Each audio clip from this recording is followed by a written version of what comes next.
Commissioners meeting Wednesday, March 27th. All three commissioners are present. Up first is public comment. Seeing no public, I'm going to move on to elected officials and department head updates.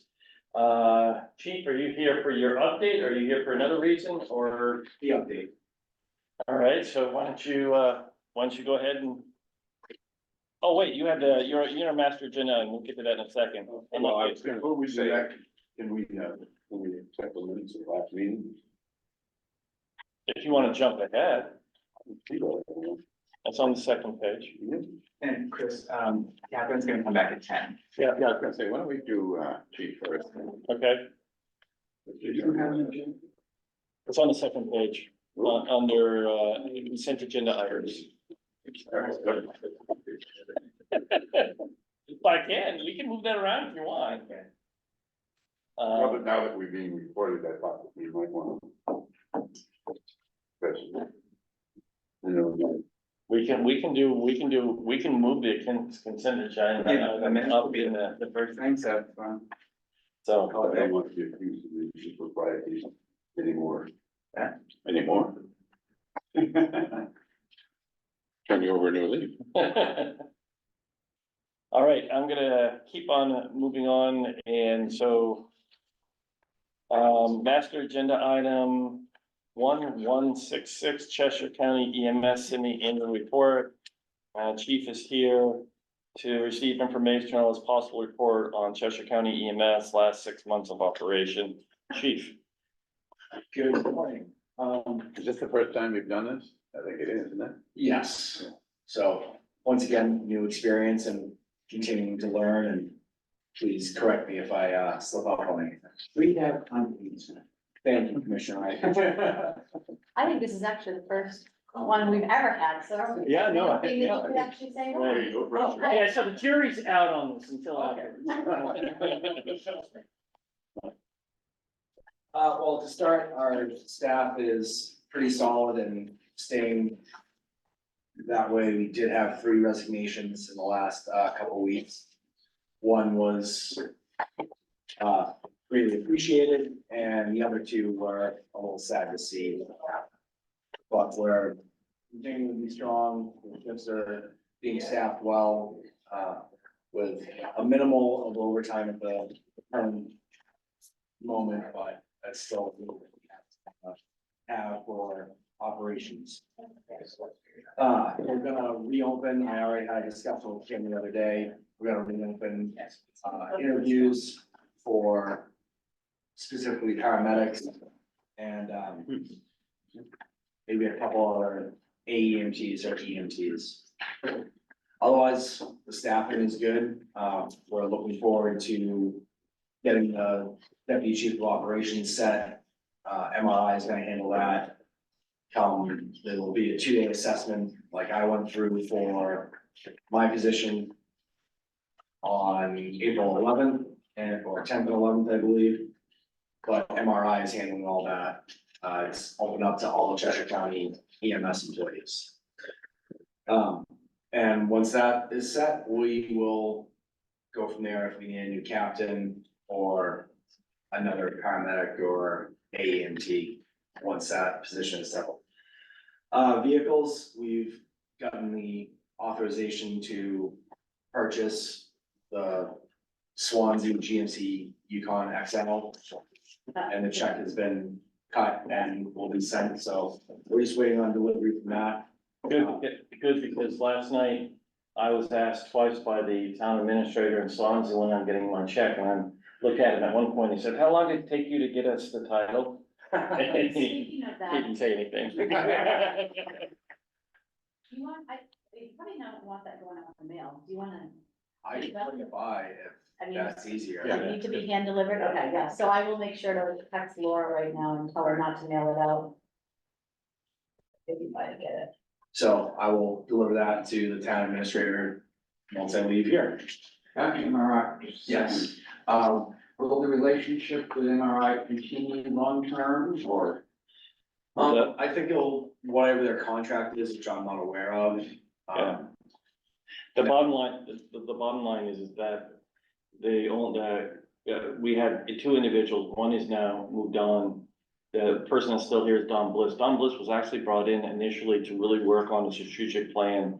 And putting that forward. I think we're getting to a point where he can actually start working on that. And really looking at a year out, 2 years out, and 5 years out, where we're gonna be and in the, on different fronts. And that's a tool we really want the chief to have as he moves forward. Don and Chris were really good. Yes, they are. So yes, I am still in contact with Chris Wilson as needed. He's more of a mentor or a sounding board for me now. Along with Don Bliss and anyone else that have questions with Mark. And everyone's been great. It's good. So I'll take care of the check for the Swansea vehicle. Our last ambulance that was purchased with the ARPA funds, has had significant delays. This would be the bariatric vehicle. To make it more usable, other than that specialized transport. Because of the delays that happened with Greenwood and the manufacturer, we went ahead and got rid of the load ramp at the back and we're gonna go with a winch system. Oh, really? Like what Keene has, it's the same amount of money and no difference. Just, it'll make it more user friendly and you can use it for other allocations. If we just back up the ambulance, we'll have instead of having this large ramp on the back, or lift, I should say. Think of like a Tommy gate that you'll see on the pickup trucks, that's what was initially spec'd out. And it was just a hard. Really? It couldn't be used, and the main reason that we changed it was it couldn't be used with the power load stretchers that we have. Because of how it, just how it operates, so. That's been changed and we changed some of the dimensions of the box, the actual ambulance. Structure on the back of the chassis. Changed that a little bit to make it a tiny bit smaller. To fit in more areas. It still won't fit in our garages. Or current garages, but that's okay, we're working on other. Solutions to that. How tall is it over I mean, what's It's not so much the height as it is the length and the. Even where like that bump out in the back of the garages, because it's not a straight back from the door, it's at an angle, it wouldn't fit. We've measured it about 14 different times to make sure. So we changed that a little bit, but again, to make it more of a utility instead of just a specialized transport. So with that, the last I was told by Captain Cummings, who was our fleet manager, he is looking at the chassis being delivered later this year and the ambulance finally being delivered early in 25. Again, supply chain issues have, hindered this really from the start. But that's the last update I got on that. We were unable to get the C1 or the white sedan inspected by the state safety inspection. It wouldn't pass without a fair amount of work. Really? And the last time my vehicle went in, which was a couple weeks ago for an oil change and tire rotation, there are some significant rust with the rocker panels and questioning if that would be able to pass the state inspection this year as well. So we certainly need some sort of command vehicle. All right, however, we can work that out. I'm not 100% sure that we need the quote unquote chief's vehicles anymore. I think that's certainly something we should look at in the strategic plan and planning in the future. But currently, the need, we're not responding as much as the crews handle that, and the captains. So if I can get 3 vehicles, that'd be fantastic. But if I could only get one, I want that to be more of a captain's vehicle. So basically, we're moving away from hand-me-down vehicles, I would like to, Yeah, no, it makes some sense. but I also have no problem with hand-me-downs. As long as they're functioning and will give us a fair amount of Where, time. where did this one come from? Was it sheriff's, probably sheriff's? Yeah, both are, Rusted out. one, yeah, the sedan is just about rusted out, my vehicle came from 415. Have these expensive vehicles? Other vehicles? Probably. Yeah, That's why we need a fleet. but no, we did. We also had like the ambulance, most of the vehicles. I don't know about the, all have a extra outside protecting on it, that we put on. So it is, you know, what, if they're used and they come to us, it's a whole different matter. When I got the first black car, from the sheriff's office, they put like $5,500 into it. It's a head back shape, hadn't had that maintenance. They hadn't even taken it in for recalls. Really? So recalls were from a year or two ago, we never even done. Then there was $5,500 worth of work on top of that. But, you know, we were just learning, putting it together, trying to get up and running. So, Absolutely, and this will continue, that learning process in my mind will continue for as long as I'm here, because we're always gonna learn something, we're gonna find something new or find a different way to do it, in my opinion. So let me come back to the bariatric, so it'll be the detached ramps. That will Yes, just put yeah. on a bumper.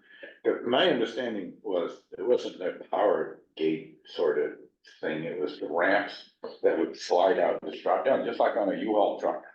Then that was miscommunicated because this was a power lift ramp. That's the first I've ever heard of such a thing. Is that more expensive? The way it's worked out is with the changes, it's all Washing. a wash. You need to just have the more space between the axles and the. Yeah, this was actually to mounted, accommodate it, but this was actually mounted to the rear of the frame. yeah, I have no idea where that came It from, was, that concept. like I said, it was gonna be a Tommy gate type Yeah, ramp, so. yeah, I have no idea where that came from. And That was- even when it was folded up, that was the main issue, was it was sticking out so far. Sure, that it of was course, right, that, Power lift, so.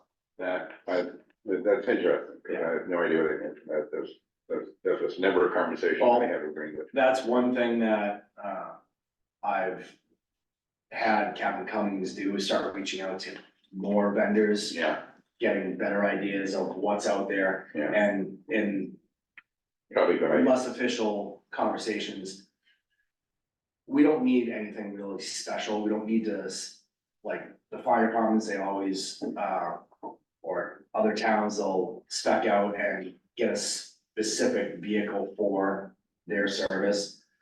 We don't really need that. We need something that is there, that's new and available. All I was hoping for when I originally scoped out the bariatric, now whatever, two years ago, was I was trying to avoid having the ramps be carried by a separate vehicle and trail along. Yeah, so that is fixed because the compartments on the box of the ambulance will hold the ramps. Yeah, because at the moment, Keene's ramps, you gotta have a separate vehicle, really, to bring them. Well, you don't necessarily have a separate when you bring them, but when you have the patient in the back, there's no room for the ramps. So, There's no way to secure them. yeah, so we would always put the ramps in the back of this. Yeah, you have to put it on top of the patient. So you have to either put the ramp in a separate vehicle, or into another ambulance, and so you've just got more vehicles tied up, so that's what I was trying to get around. Right, and that makes sense, and luckily Captain Cummings was through discussions with Greenwood and the manufacturers was saying, no, let's have a compartment in the on the box of the ambulance for the ramps. So that's taken care of. That's all that mattered. In the meantime, until early 2025, should you have a 535-pound patient who you have to transfer, is there one you can borrow from? So the state bought the setup for Keene, for the area, so that's technically the areas. Mutually bariatric used. unit, yeah. Our two of our current vehicles, our A3, which we got from Walpole, that ambulance there, and A2, we can fit larger bariatric patients in there comfortably. And a lot of it is more just the space to have it, to make them more comfortable. The weights, our stretchers are rated for about 700 pounds currently, so that's really the max. Anyway, But that's the girth of the patient, and It so the is. stretcher has a certain, so you got these side rails. You have, to flop them out a little bit. yeah, and that's the Contain whole issue is the width of the stretcher. So we're gonna look into more options down the line on how can we make it more comfortable for these larger girth patients. Yeah. So going back to the chief's vehicles, it's gonna be a conversation to be continued and planned for in the future. But certainly getting the squad and the intercept from Swans and getting that back up, that will free up another ambulance for us, as we get into the detail season. Which we've had the 4-H club reach out. And I'm still waiting for Keene Fire to get me their algorithm on how they figure out their fees for details, because they base it off of, I believe it's their highest paid lieutenants hourly rate plus overtime. Right. And But they It'll be- do it individually every single time.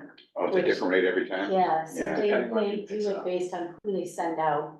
And Yeah, that's not very predictable. I don't like that either. I mean, we could do something very similar, and just have a set rate where, Yeah. that's what they do for the sheriff's Yeah, department, yeah. is they take the highest paid person's overtime rate.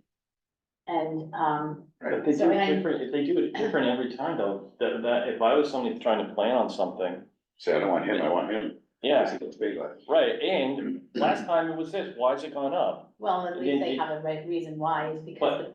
But explain that as a problem. But I like the way. I think what we you're do it. saying is one. Yeah, fixed One is more consistent. To me, a flat fee that will cover most of our costs, I think is the right way to go. In my conversations with Chief Farquhar, we wanna be as even and on the same page as we can with Keene, because we don't wanna seem like we're undercutting or taking away anything. I did receive a call a few months ago from Keene High School about their graduation coverage. And I brought that up to the chief. And I said, we'll help out if you guys can't do it, if you want to write a first refusal for the details within Keene. And, larger events where you need more resources, will certainly help out as best possible, and trying to keep that relationship as even as possible. But like I said, he is yet to get me his information on that, even though I reminded him again last week.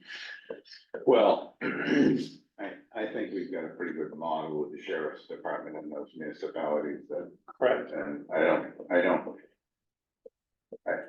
I think it makes some sense for us to settle into our standard pricing model, whether it's sheriff or EMS or whatever. Based on our costs and impact. Yeah, were we in the city last night?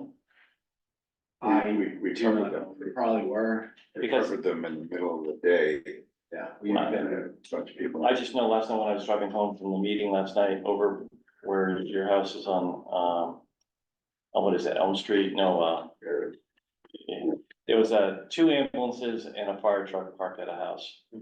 So I figured, if there's two ambulances and a fire truck parked at a house, then there's a good chance. The city's policy is to send the nearest vehicle to any call. Mhm, They brought that ladder truck mhm, to a house next to mine. mhm. And they'll just be there. And so that doesn't necessarily mean it's a serious call. Well, there was a Delta level call, difficulty breathing or ineffective breathing, I should say, which is a little more notable from a test point of view. So that would have generated, and that, I think, because there was somebody else out as well. I think 1981 was out somewhere, so they toned for a little bit. back up. Yeah, and honestly, that is happening a fair amount. I forget which meeting it was. Might have been the delegation meeting last Monday. To date, from March 1 until the 18th, we had received what the code 1 status from Keene, which is they're calling us in to cover the city 18 times, and we responded to 3 different calls in that 18-day period from March 1st to March 18th. So we're covering it. There's been maybe 3 times that we haven't been available to cover it because of our own responsibilities, but we're doing the job. Remind me, the contract with the city is that we will charge them for intercepts, but we're not charging them if we have to go sit at their station. Correct.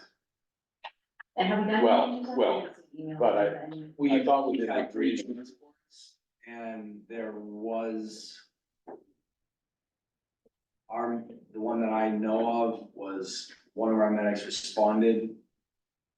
And then once the Keene medic cleared it up, So that would be, yeah, cancel on the city. but they initiated care, so I'd say bill Oh, Well, I gotta see it in the cloud, you'll see an email sent out, but. Um, to well, us as well. I think, you know, from a regulatory point of view, once the medic is on scene. is on scene and takes control of patient care, he owns it until it's transferred to higher level care. They do, He's saying- and So, you can transfer it from either to that higher level, Jack, or to the same level. but, And again, it's playing that yeah, balancing act of, politics, yeah, yeah. which the crews have been doing very well.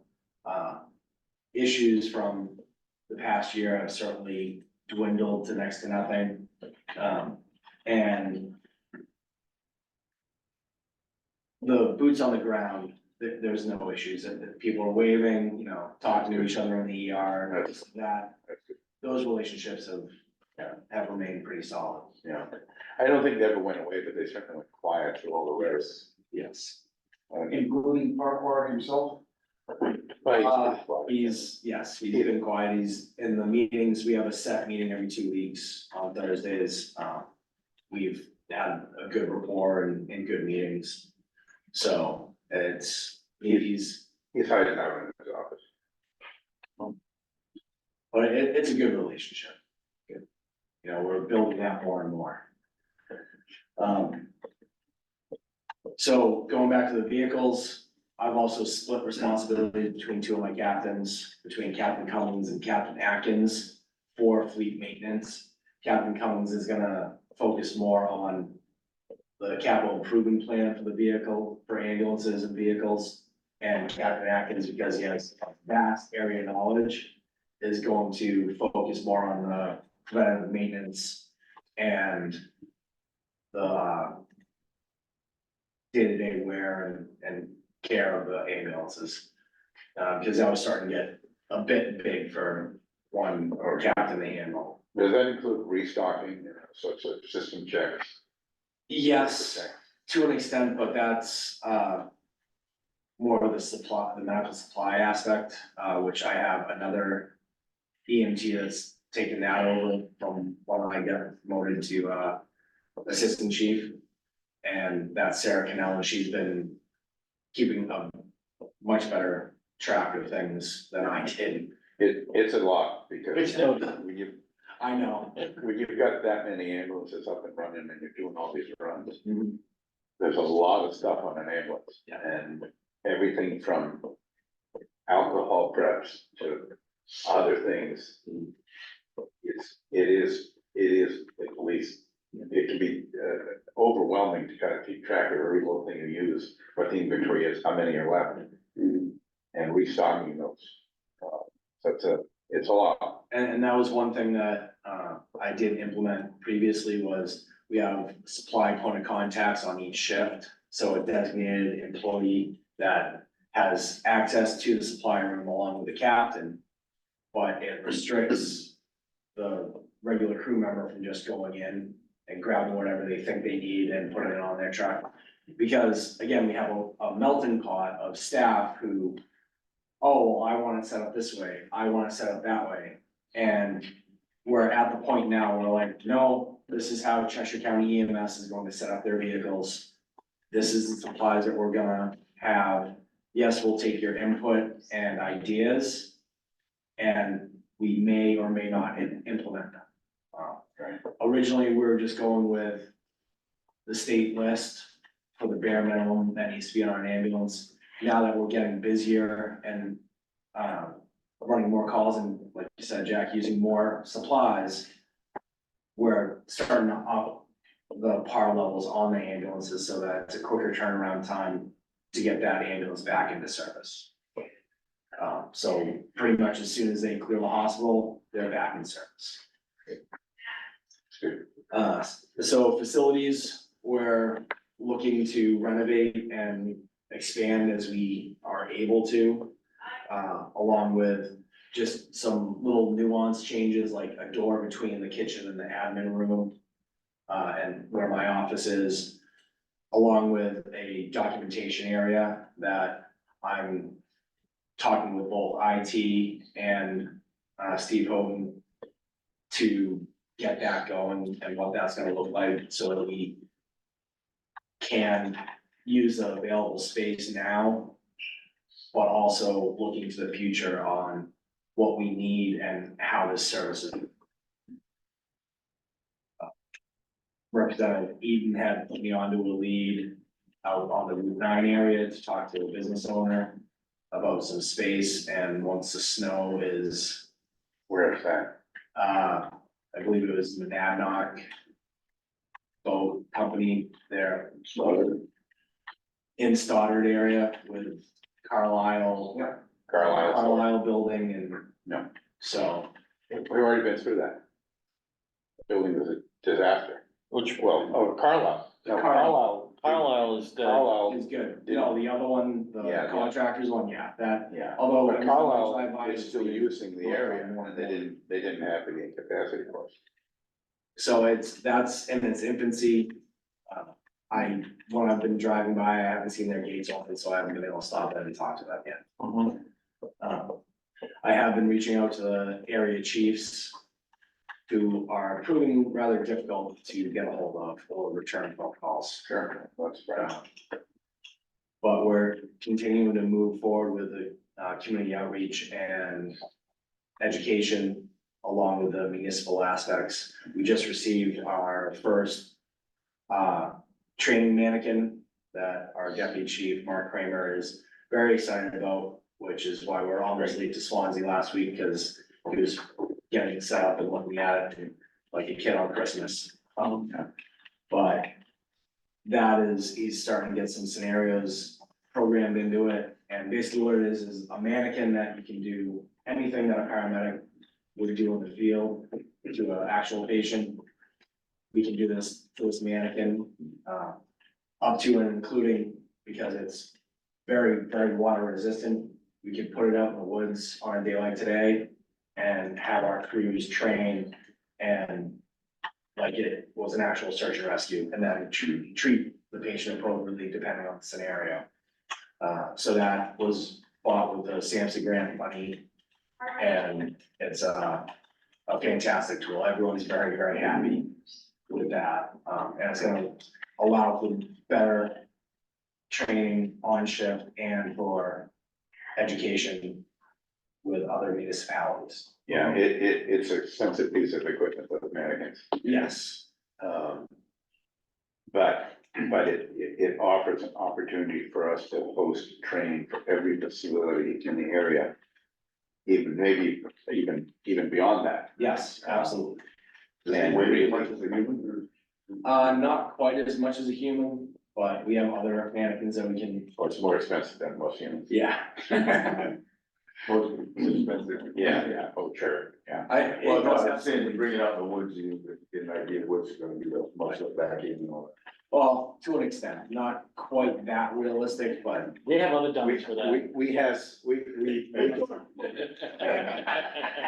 I I usually volunteer for that, because it allows me to get a, a little nap in while I'm waiting for people to find.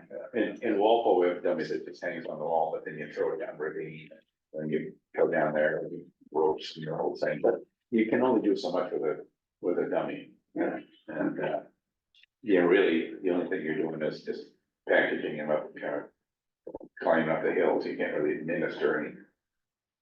You can't really go any stabilization on the field. So you paramedics in sort of chest tubes. Not chest tubes, but we can do a needle decompression. Okay. So we can start that procedure, and then once we're at the hospital, the doctor will do that. Well, critical care, I should say, critical care paramedics, so the flight paramedics from Dartmouth or UMass, they are all trained to do those hospitals. So our goal with the training aspect of Mark is working towards this, is to build it up to where we might have a good run at a training center that's across the river to do that type of thing with EMT classes. Across the river.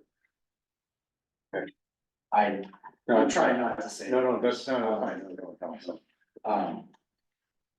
But to offer more more first aid training, more EMT training, whether it's initial or continuing education. And not just to the municipalities that we contract with, but ultimately, we'd want to open it up to anyone who chooses to. And we can build that infrastructure at, over the next year or so, and understand what that is gonna look like, along with costs moving forward for that. And that can also be a revenue generator with course, fees and the like. You know, across the street on Lake Street from our current location. I think the town owns a piece of property there. And I was thinking way back that if we needed an auxiliary building. And that might offer some opportunity, because I don't see us, we're a good 5 years away from satellite location, Stoddard or any place. I mean, that's financially just a non-starter. I mean, logistically, staffing wise.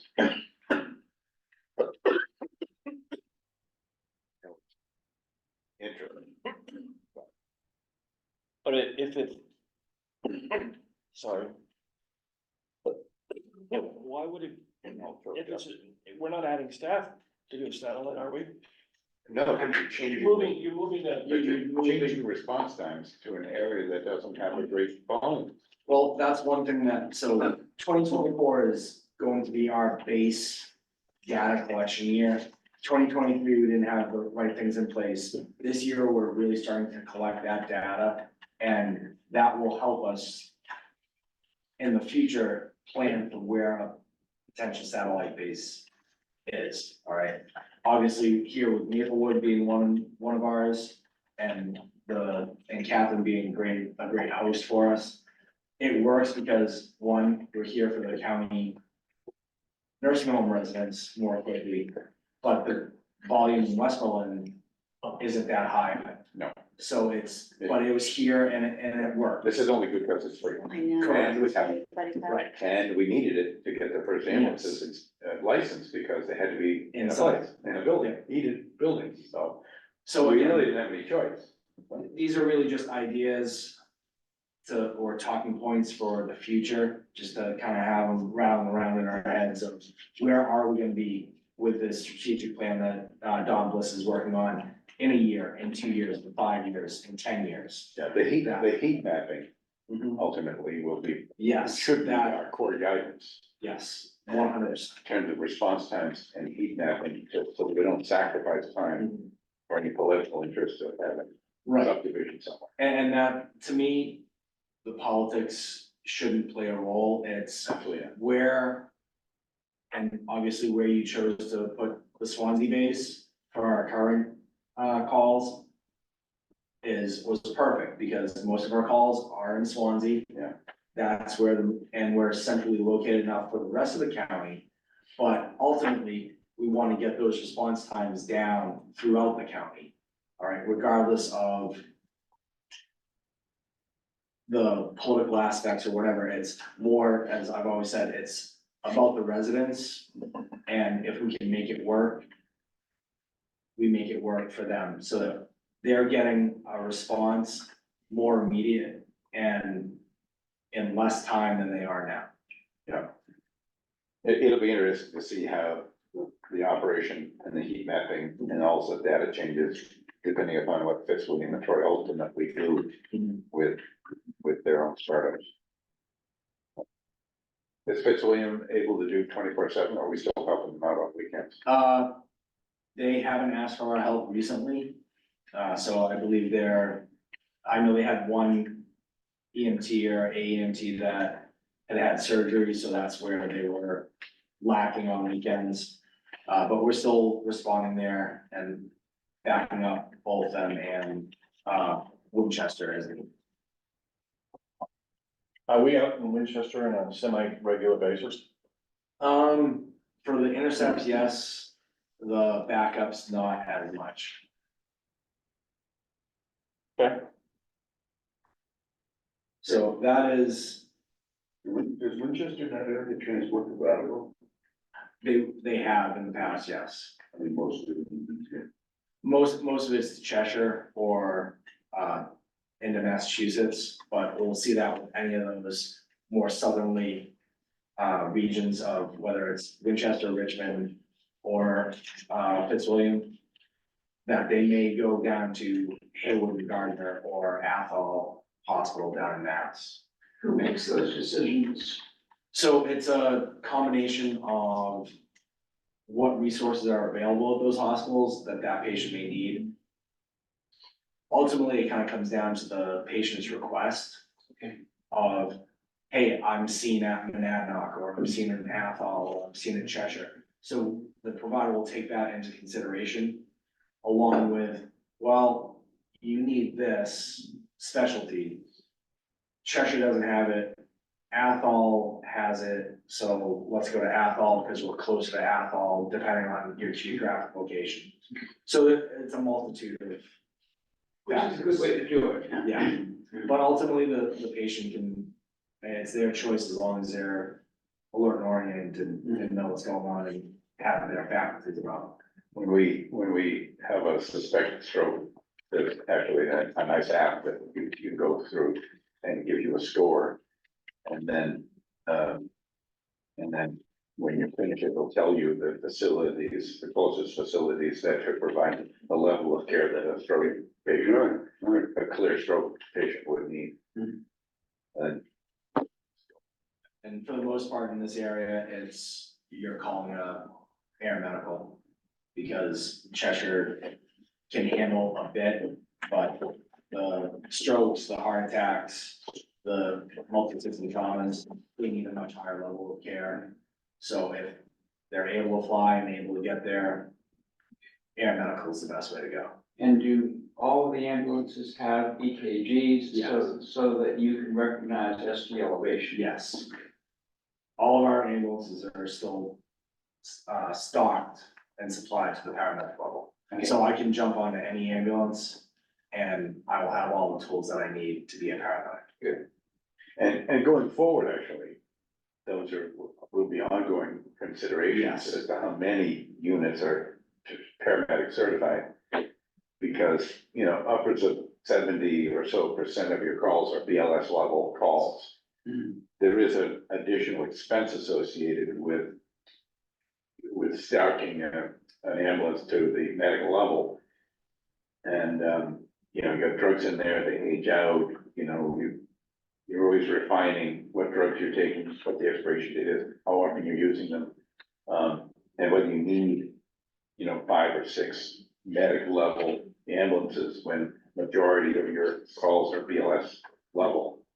So, but those are things in these lanes that Yes. we'll be looking at. Because it can be a significant price difference. Yes. Basic life support, presumably do not include IDs, but. Oh, no, they do. Make them- BLS, no, basic life support you're just your EMT basic, you can do CPAP Okay, and some medications, but there's no, the only needles that they would need would be for the epinephrine, okay, for anaphylaxis. yeah, okay. The advanced EMTs, that's when you start getting into more medications, IVs, IVs. subclavians.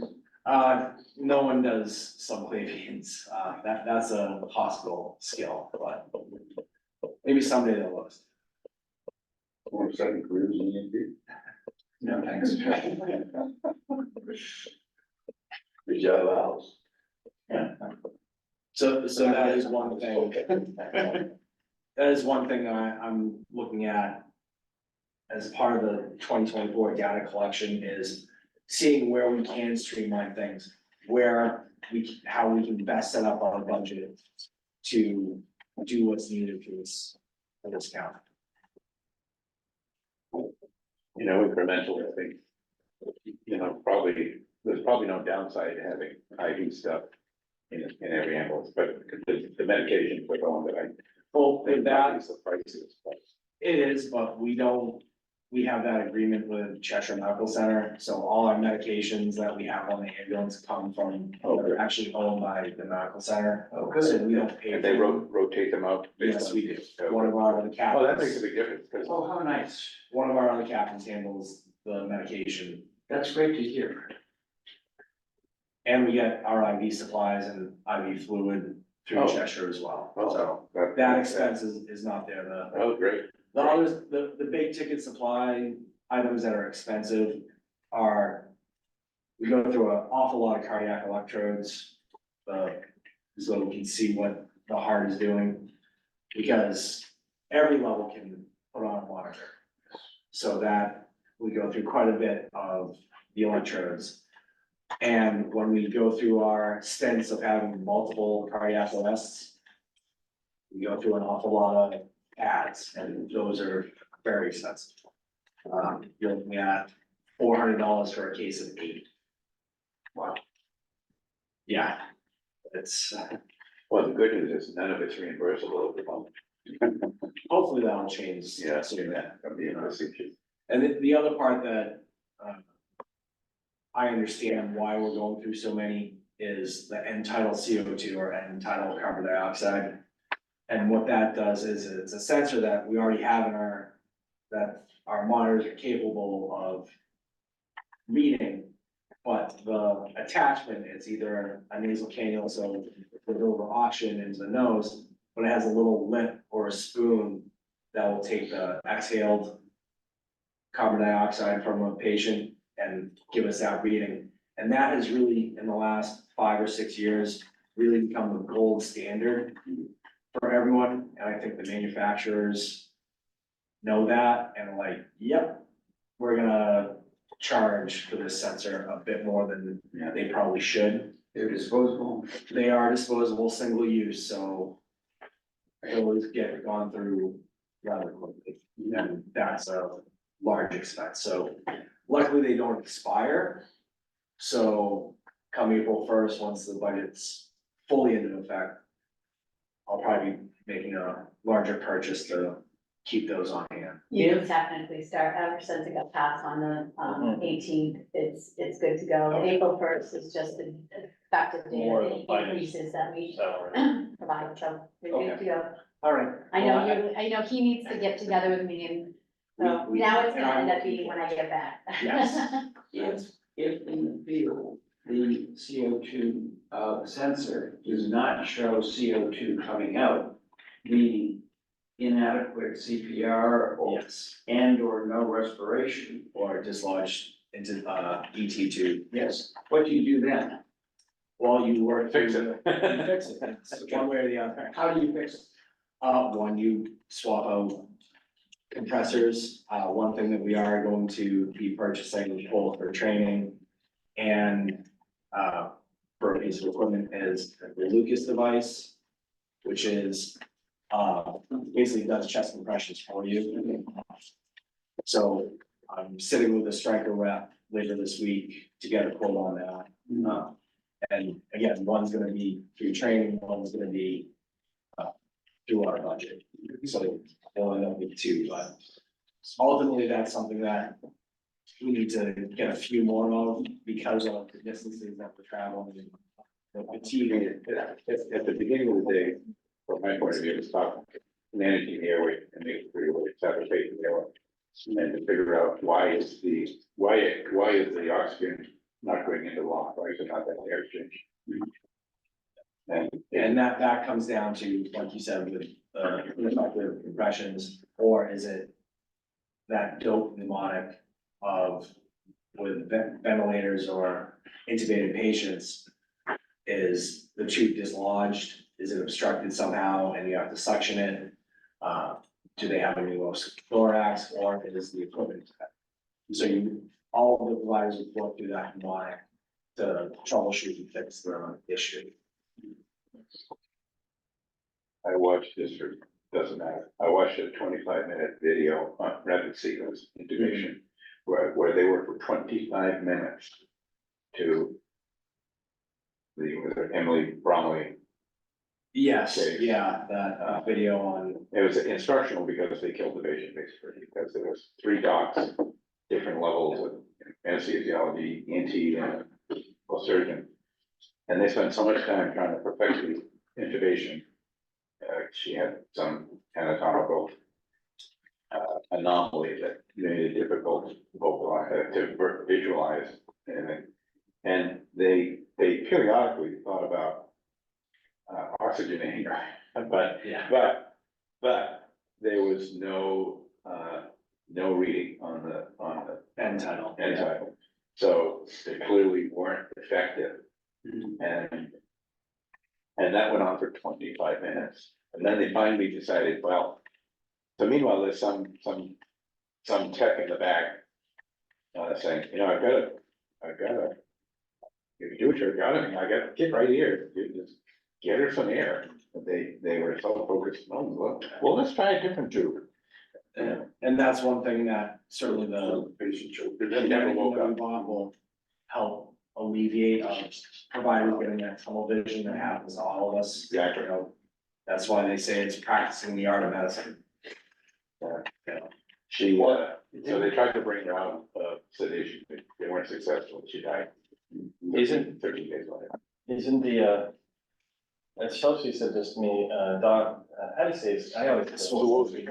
I suppose, now you've got me going, so it's supposed Yeah, said at one point, he said, one of the key ingredients for success is when a medic or anybody that's transporting somebody is in communication with the hospital, because then you have a second opinion going on between 2 professionals.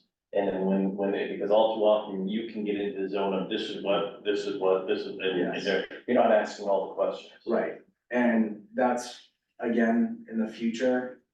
So when I started in EMS, to me, a paramedic vehicle was 2 paramedics on it, because you have 2 providers at the same level that can bounce ideas off each other, along with being in contact with medical control of the hospital to run these ideas through. And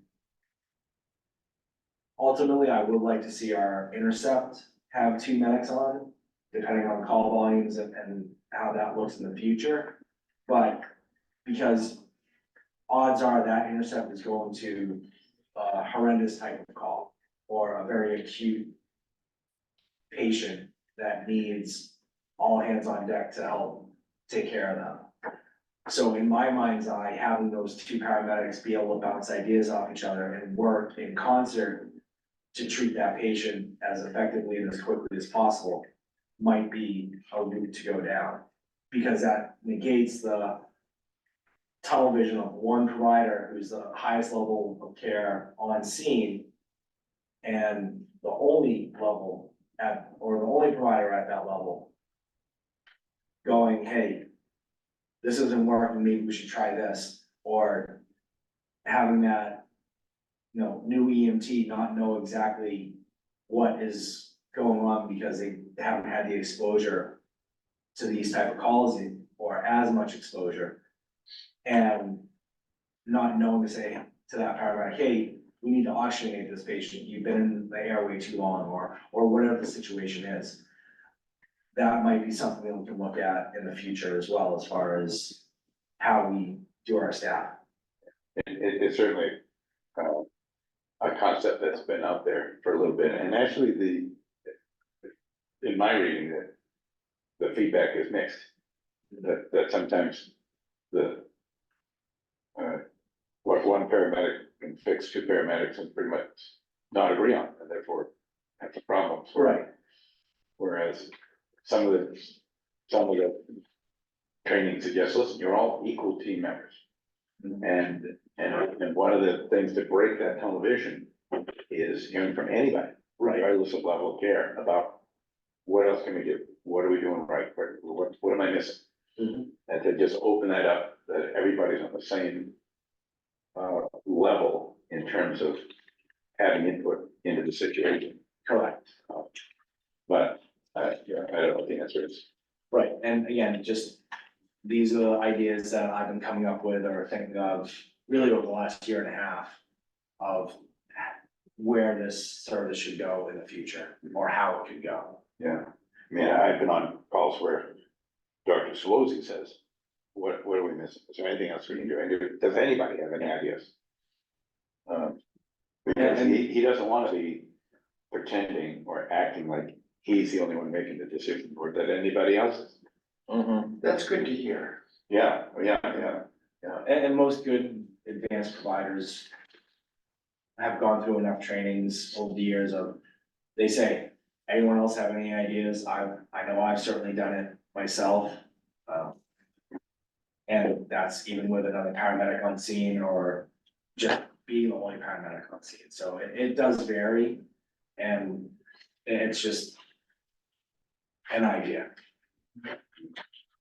And that was part of the purpose of the training video, was that there were people in the room that were saying, there was a nurse that came in and said, you know, they're ready in the ICU, we've got a bed there. So she knew something was not gonna go well, so she made a plan to make sure there was a bed, so you get the person out of the room, procedure room, and then somebody else said, yeah, we could do it, turn on, I got the whole thing right here. But they didn't listen to any of that, it just, the three docs just kept kind of talking in between themselves, and they missed the opportunity to actually stop what they were doing and do the right thing. So that's the current status of EMS. So, we heard you say that we won't have a place undercover with the bariatric. Correct, not currently. And again, that's where those talks of a temporary place or the renovations, however those progress.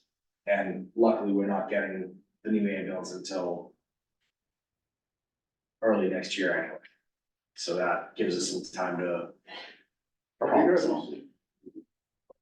This one is about 25 feet, 27, isn't it? yes, 27 feet. Because of the large people. The large people and the Larger the chassis of the vehicle that needs to wait to carry it. So So yes, it's a big truck. you need a garage that's big enough to not only handle the vehicle, but also you want to be able to open the doors, and enough room to walk around. Yes, So we may have to put a garage structure on one of the bays, like, just literally bump out. Stretch it, just. Yeah, reuse the same door, just kind of frame it up, move the whole thing out, stretch it. They're white now. I know, yes, not long. correct. And the height is, it's okay, it's not the greatest, but it'll work.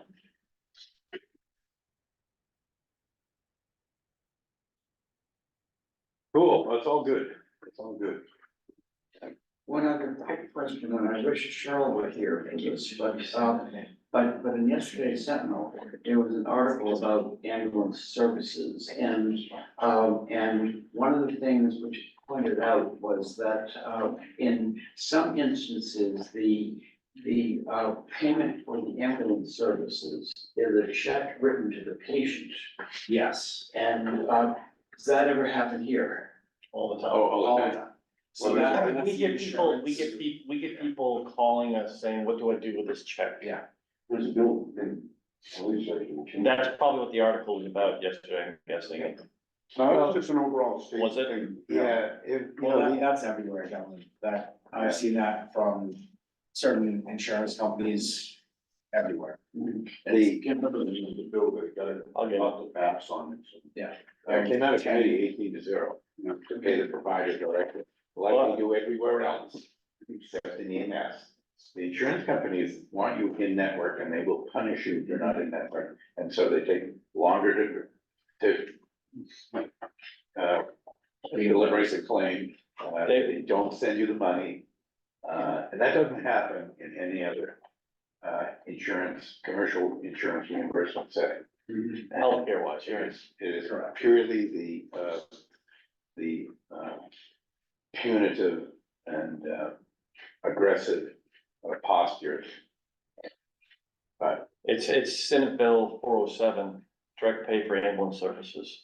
And, they did, yeah, it did, everything's been moving forward. I will tell you, and I was telling Jack on the way up here, that last night, Catherine Heck made it very clear that there's the 11th hour push by Anthem, led by Anthem and others to really, they've sent a letter out and, and the commissioner sent a letter out that was not very clear on a lot. From what I haven't seen it yet, and so they're doing this 11th hour push, which they're known to do is all of a sudden come in because they know that we can't organize it quickly in their minds to really, push this over the finish line, but that, at the bottom line, it has had massive support across the board.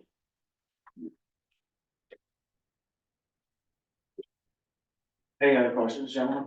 Oh, and I'll just say one other thing, is that,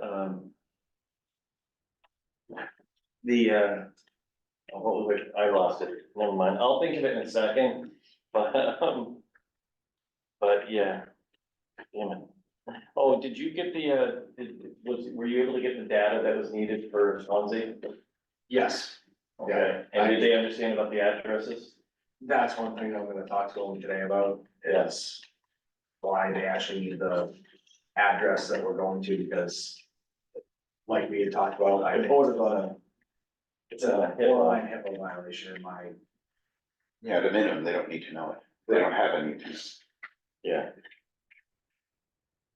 so, and I think our data that we have currently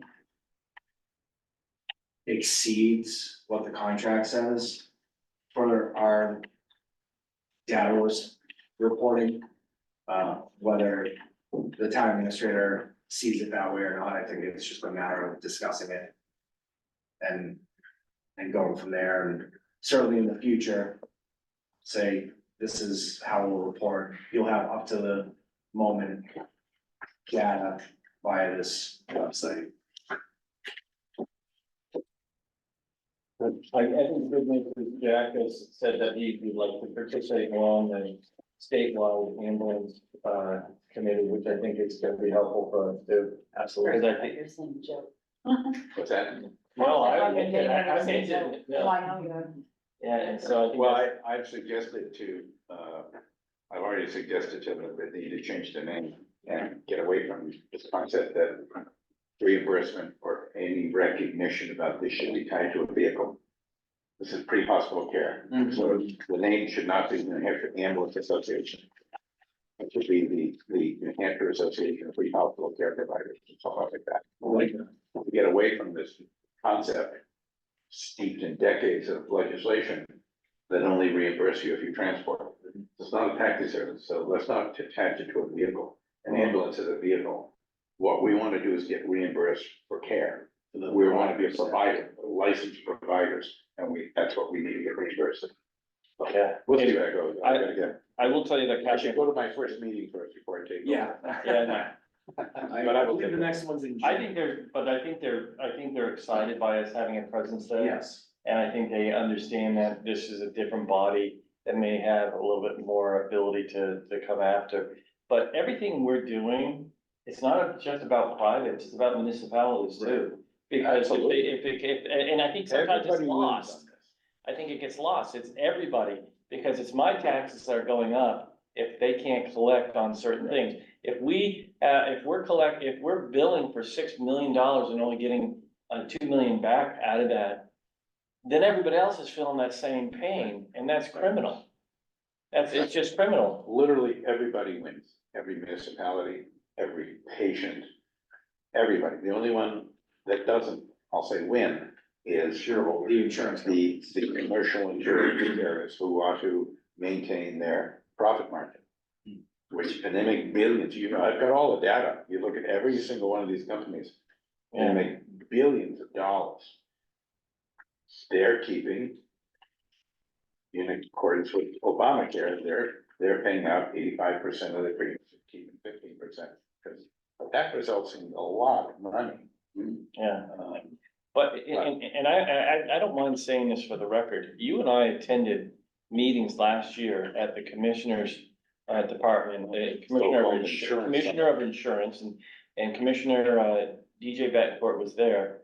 And first and foremost, Catherine Heck, who represents New Hampshire Municipal Association on certain areas of her catchment area for the municipal association, tried to attend those meetings and was refused to be allowed to be in those meetings, which no one can tell me why that would be. I mean, because there is no reason for it. And, if they even go down the road that, well, she's a lobbyist for, whatever. Well, you know what? You had Anthem in the room with the Anthem wasn't represented by their Anthem, they were by a lobbyist. Sure.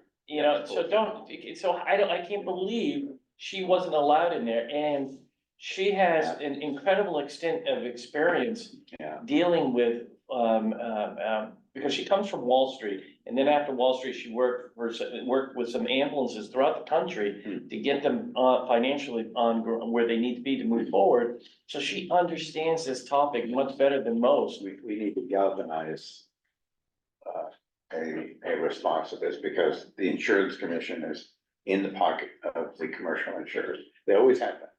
And from the days when I worked with Maggie Hassan, the insurance commission resisted and refused to even implement parity laws on substance abuse and mental health. They had to be forced into taking a look to make sure that people with mental illness and substance abuse got the same level of care. And even today, they don't enforce parity laws.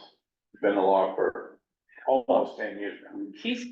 He said, the Commissioner Betancourt said at one point, the reason I'm pushing this to the legislature is two reasons. One is because at the end of the day, they're the ones that are gonna have to make the decision. But he also said, because we couldn't, when he said we, it meant that the people in the room, the ambulance people, the fire department people, the chiefs that are in the room, couldn't agree on a way forward, which just wasn't true. Yeah. And I'm almost thinking it's to a point now that after Catherine told me this last night, first of all, I'd like to see if we can set up a meeting with her, so you guys, so we can, see what she has to say and hear this from her too. I think it's an oft-ed time that we then send out to all kinds of different people, really starting to shift the focus on what is going on here. When we're at a crisis level across it, this has everything to do with us, but nothing to do with us, because at the same time, it's everybody. So how do we start making people feel the heat of their decisions, that they're their lapdogs? They got up. When I say they, the commissioner and some of the staff would get up, and Anthem's people would get up and leave with them. I would get up after I caught on to it. I would get up and walk down they're going in and like debriefing after the meeting. Everything about that is wrong. It's just wrong. The insurance department has been a joke for a long time. I'll say that to anybody.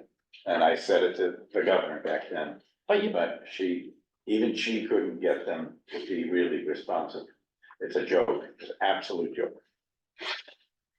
Because I just don't, I mean, it's everything about it is just wrong. And people's lives, I mean, people die because of the decisions that have been made in that thing. I don't care what they say. If they're putting closure at, you know, in Laconia, in Keene, in other places where agencies are shutting down because they can't, if they're billing for 6 billion and getting 2 million back, there's something wrong. The lobbyists for the insurance, commercial insurers think that, these services should be paid for by the taxpayer, just like fire. Their theory is, hey, we don't cover when a fire truck shows up at your house, why would we do it when an ambulance shows up? It's the same people. Again, that's just part of their pushback. But it's not the same. Of course it is. You know, but we gotta, in this op-ed, we have to line that all out, you know, that their arguments are this, this, and this, and that's just false, and they are paying less than this. They're asking you as a taxpayer, if you have a ambulance service in your town, your taxes are raised because of it. It's time for us to push back, it's time for us to fight, because they're having record profit. Their customers are hiring hiring them for healthcare. You know, I'll say not all commercial insurers are created equal. One in particular, whose name suddenly escapes me. I spoke to their medical director, that I had worked with before. And he said, you know, we want providers to stay in business. We want to reimburse them for what it costs them. But that isn't the same theory. And so, Anthem's not alone, but they're the big bear in the room. They're the ones with the more predatory pricing practices. But they used to be Blue Cross. These, They used to be the good guys. I know, well, because they actually would pay claims. Imagine that.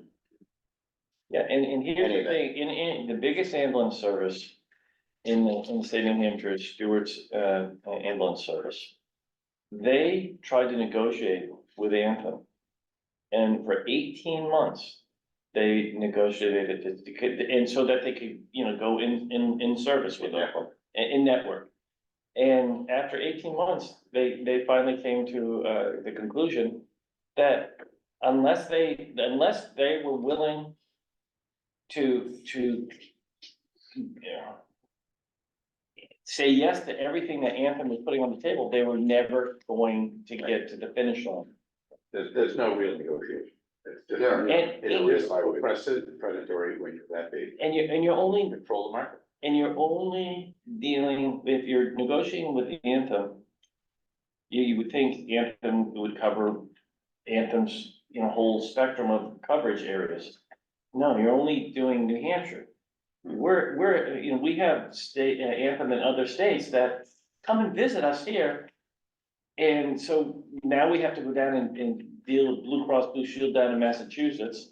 Or whatever, it's just it's a complete racket. They know exactly what they're doing, and they do it exactly what I've seen other people do when they have issue. They just lawyer the hell out of it, and it buries everybody else because nobody else wants to or has the ability to lawyer it on the levels that they do. So they just wait, you know, and I've seen that with many other people. That's how they live their lives. They just lawyer it knowing they're gonna win at some point. Anthem in other states pays double or 3 times for reimbursement than Anthem in New Hampshire does. Yeah, Because they're allowed to do it. The insurance department protects. They ignore those practices and some actually violate the law, but you can't get the insurance department to actually enforce it.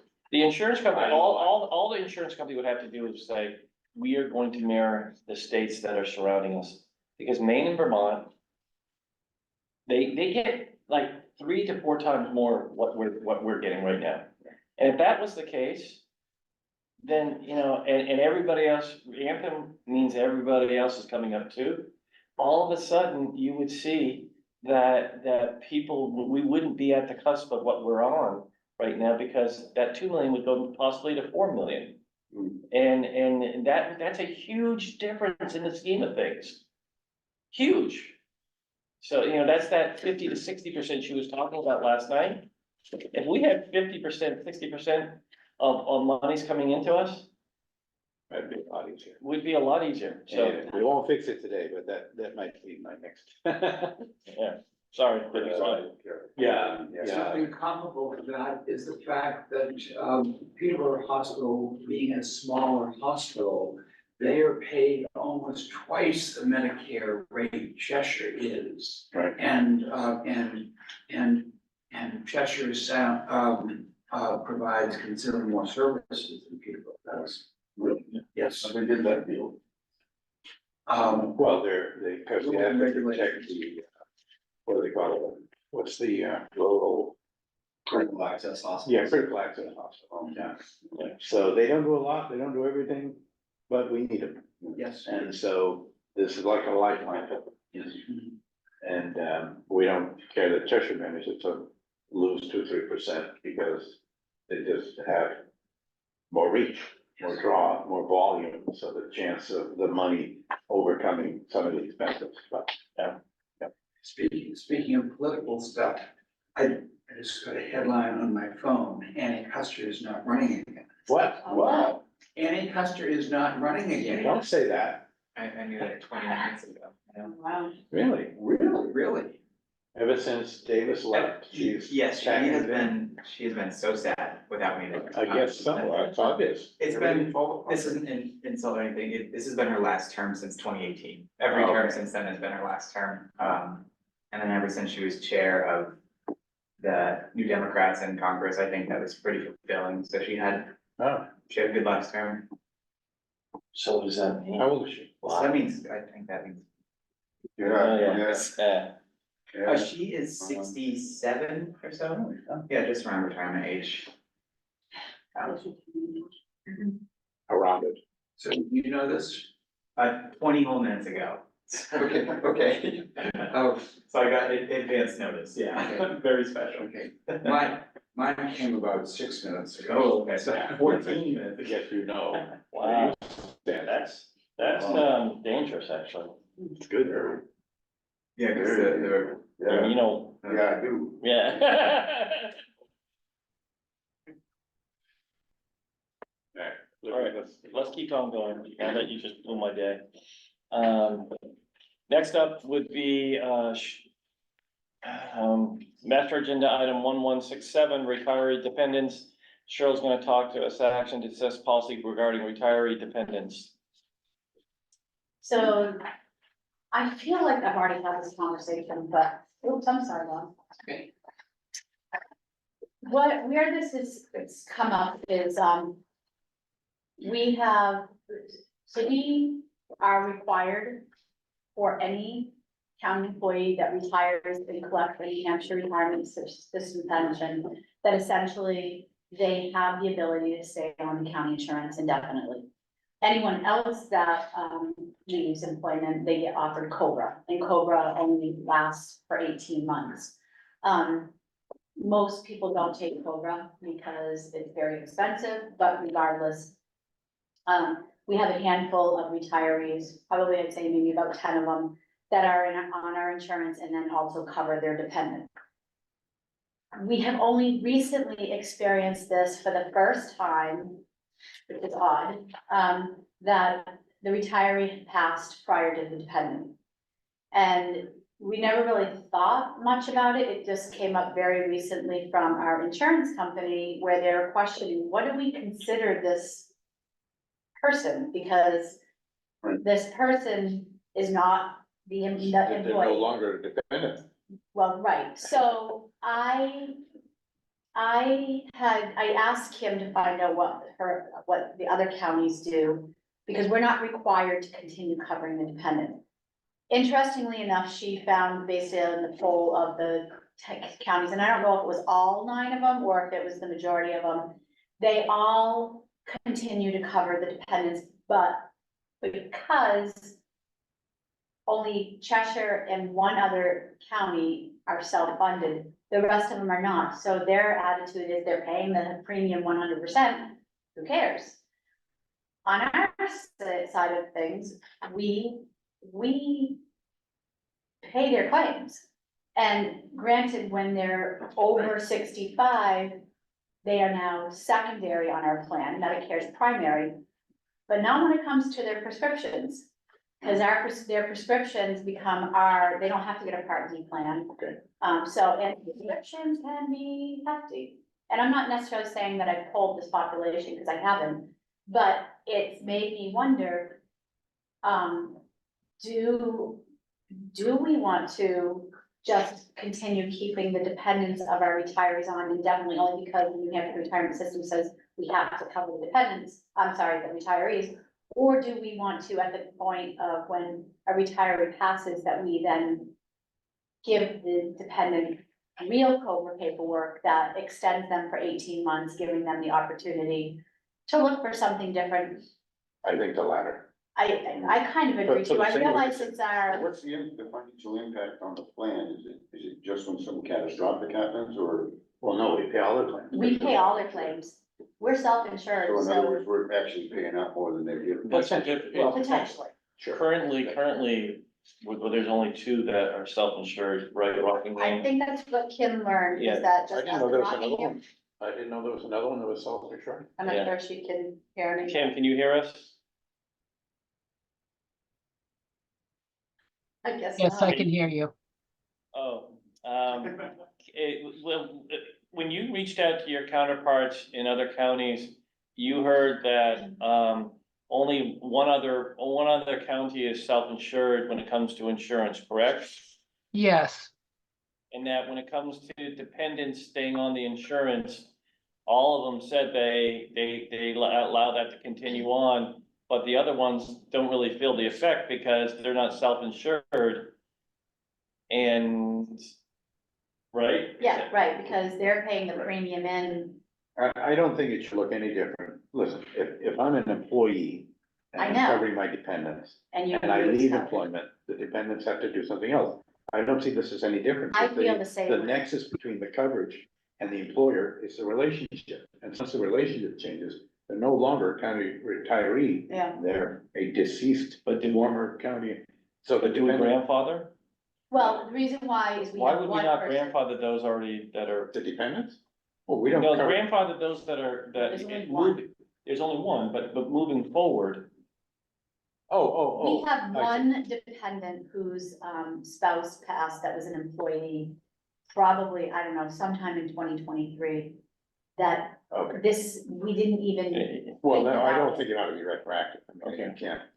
you can't so punish this people. person we will not approach, No, but be going prospective. forward, I will Sure. let it be known that, Right. I mean, I presume when that person died, we didn't tell them anything, we just continued their coverage. yes. yeah, you and are they absolutely right. continue to So it's too pay, late to change that message. they continue to pay, and it's about $400 a month. Yeah, no, but I think going forward, I mean, because otherwise, anybody with no connection to the county could continue benefits because someone at one point had a connection to the county, and that seems odd. Oh, so basically, right now, a retiree, and this is the New Hampshire retirement rules, you have to provide insurance indefinitely. But I mean, With a retiree's dependent, they also get the same benefit of the indefinite, but if now, when the retiree, which was our employee, passes, we will turn around immediately and switch them to COBRA, which COBRA affords an 18-month extension. But that's what their so we have to do that immediately. well, it would be the next time we actually have a retiree pass that was covering a dependent. You approach it just like Kim approaches every employee there. We actually Covers. manage that in our Oh, department. you do? Okay. Yeah, yeah. We send out a notice in accordance with OBRA. There's a timeline. Automatic severance, severance connection. So, Well, there's a notice and a term and an opportunity for them to enroll in continue the coverage under. COBRA, COBRA. just continuation of benefits, It's I about don't know, like regulation act or something like that. 105% or something like that. 102%. So basically what it is it just, it's a federal protection that basically doesn't cut somebody off immediately just because some sort of event happened that caused you to lose coverage. However, like I said, Yeah, that was my question, how long? 18 months, yes, so that's the rule. The rule Well, is 18, I think there's one exception, like 24 months, and I think that has something to do with being in the military. their coverage could end at a certain time. They have, what, 100, how many days? to They make it? have- 90 days to make They it? have 45 days to make the election and Right. 60 days to make the payment, or just vice versa, 60 So- days. If you're the person that's, the primary coverage dies on the first, you'd be covered through the end of the month. When you pay covered with whatever you paid through. Yeah. And then, once that coverage lapses, nothing happens. You got 45 days. to Well, no, decide. you're, it gets turned off Yeah. until you make that payment. But you got 45 days, to decide whether you want to continue coverage. Then you have to, 90 days to I make think the it's payment. 60 days 60 after your But you election, have to pay back to the point of termination. Yeah. to get it turned back on. And so, yeah, But I mean, you go right straight on Cobra right away. No, no, you No, make an pay- election. That's the 45 days. yes, you get paperwork, it's like a, I don't know, it's a quite lengthy Yeah. paper, that's all created by, and even when you're a retiree, we send out similar paperwork, except for it's noted that you are a retiree and, that you have the ability to stay on, there's no limits, it doesn't say 18 months. But, it gives what the current rates are, and it gives two separate rates, because we have some under 65 retirees, and if you're under 65, then we stay primary. We are, anything that happens, if you're over 65, then we are a supplemental plan to Medicare. And so it's a reduced rate. However, because our plan covers a prescription plan, you don't have to go out on the market and buy a Part D plan.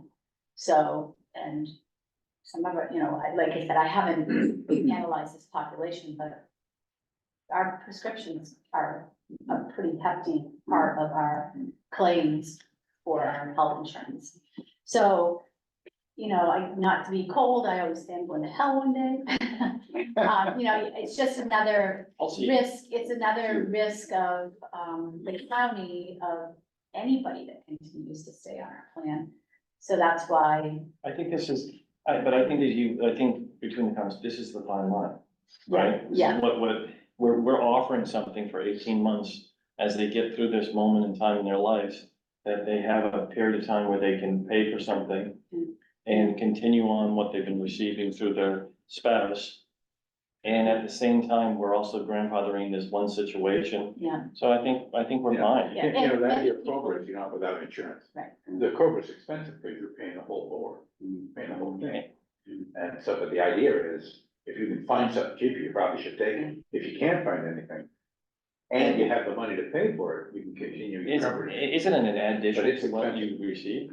what do you mean addition? I mean, or how does that work? If you qualify for Medicaid If you, or Medicare, Medicare, wait, if you qualify for Medicare Part A, there's no premium, that's your, like, your skilled benefit. Part B, which is your hospital benefit, there is a premium, it's like 160, something like that a month. So in addition to that 160, then you have to go out and buy a supplemental plan. And then if you don't have a supplemental plan that includes prescription, you have to get a Part D, Medicare Part D plan. In this particular case, these are a handful of retirees they're paying for Part B. You have to show proof of Part B, because we're not gonna give you that reduced rate if we're still primary. Right. And then secondly, you have to have it deducted out of your retirement.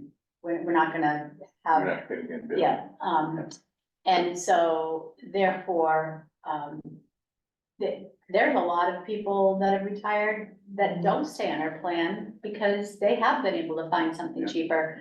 So, on some level, this particular person, maybe if they did look around, they may find that there is something more Right. I economical. mean, what's our mix now? Is it 80-20 in terms of employee, employer contribution? Yes, roughly? but not for this group. This group pays 100% of the premium. The only thing we don't add on is the 2%. So the difference is for the dependent, the 100% of the premium cost comes out of the retiree's benefits. So the dependent might have zero cost for cover. Well, essentially, when a retiree is covering themselves and a dependent, it's 2 times the single rate of the Medicare supplemental plan. So it's expensive, So, no matter what. yeah. So, I mean, like I said, this particular person, if they could potentially make out if they did some research, but we'll grandfather this person in, and then going So- forward, I'll make sure that my staff knows that as soon as we learn that a dependent has, I'm sorry, a retiree has passed, to immediately send out COBRA paperwork to the dependent, Right. so that they are aware of now what they. So question me and answer, if the retiree is now dead Mhm. and the premiums used to be deducted from the retiree benefit, what happens to the dependent if there's no survivorship with respect to the? That's actually a really good question. In this particular case does have a survivorship, so that's where kind of everything got lost in translation because Right, it still started to come to us, got it. but, So the benefits to the dependent are the same as the retiree was getting, so the deductions are the same. yeah, Well, actually, the deductions are less because now the only deduction is It's for the from that, dependent's yes. insurance. right. Yeah. Yeah, but that's all. it's- So they actually get a little bit of a windfall by staying on the county thing, to some extent. Yeah, Because I the guess, value of the retirement, the net retirement benefit is now stays the higher. same, yeah, It was higher because the retiree's health insurance is not deducted. exactly, Yeah. yeah. Yeah.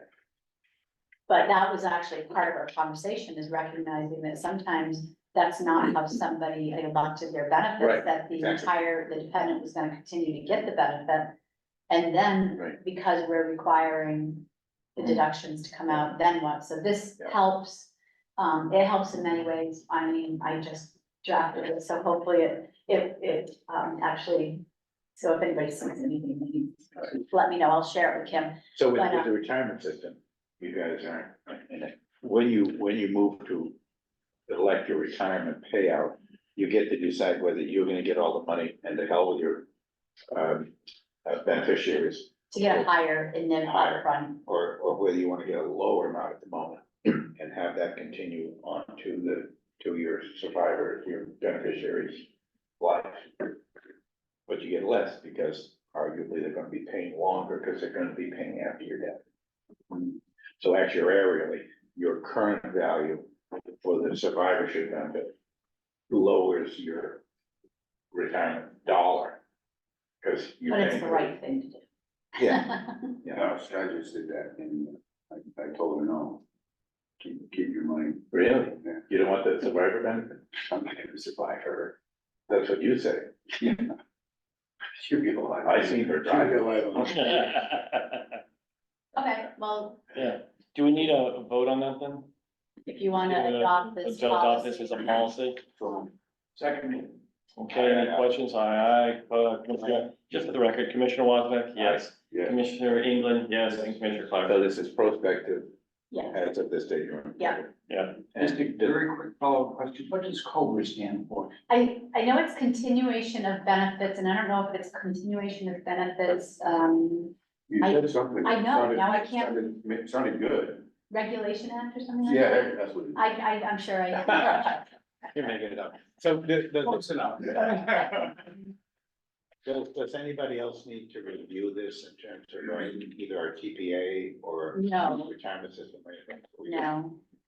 No, that's actually totally off. Consolidated Omnibus Budget Reconciliation Act. Yeah. And it just says, so mine makes a lot more sense. Yours is easier to say. Say, I was Yeah, gonna because say. it consolidated, yeah, this is the federal law that provides many workers with the right to continue coverage in a group health plan. So, but I like them better. Yeah, easier, easier.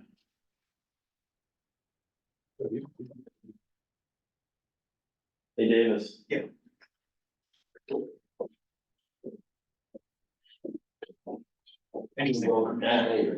Okay. You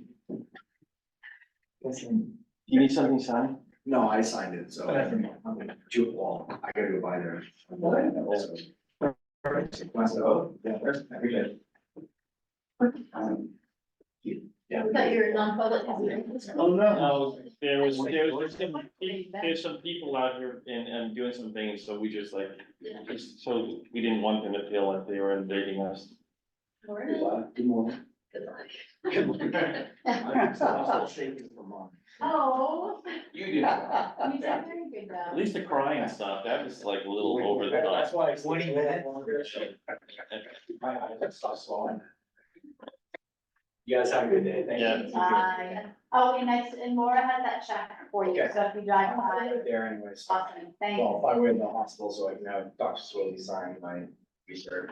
Oh, so everything, congratulations. Yeah. Shut off after an hour, about 70 questions, so I guess I'm still smart enough to be on it. Good. Yeah. Hey, Rob. Hey Cheryl, how are you? Good, how are you? I'm doing okay. That's- Okay, next on agenda item is, master agenda item, 1166 Cheshire County, Maplewood Sydney Annual Report, so actually I want to correct myself. Master agenda item 1165 Maplewood Sydney Annual Report with Catherine here, Rob's here to receive information as a pulse report on Maplewood's last 6 months of operations. Catherine, please. So what I'd like to do is yield, because I've pulled Rob away from a training opportunity, so if we could focus on the reason that you'd like for him to be with us, Mhm. and then he can get back to his training. Yeah, great. Okay, thanks. Thanks. Robert, I met all you guys a while back. We're doing an energy audit at the water and wastewater treatment plants. It started with a project that I was looking into, a UV upgrade, ultraviolet light upgrade. That is how it is. AJ. It was, so I got Eversource involved, called them up. They got New Hampshire DES involved. And with them, I have to get a third party involved through DES. So they showed up last week. They, surprisingly enough, DES was quick at response. And they all showed up and walked around the wastewater and water treatment plants. And I got some bullets of all we talked about. Everybody wants a sheet. You're welcome. So the wastewater plant was actually, unfortunately, we were looking at UV upgrades and they won't, the incentive isn't there for the UV. But there's other incentives that we looked at, VFDs, variable frequency drives. Yep. He walked around, he did, and he did all kinds of, testing for electrical, what we're using for power.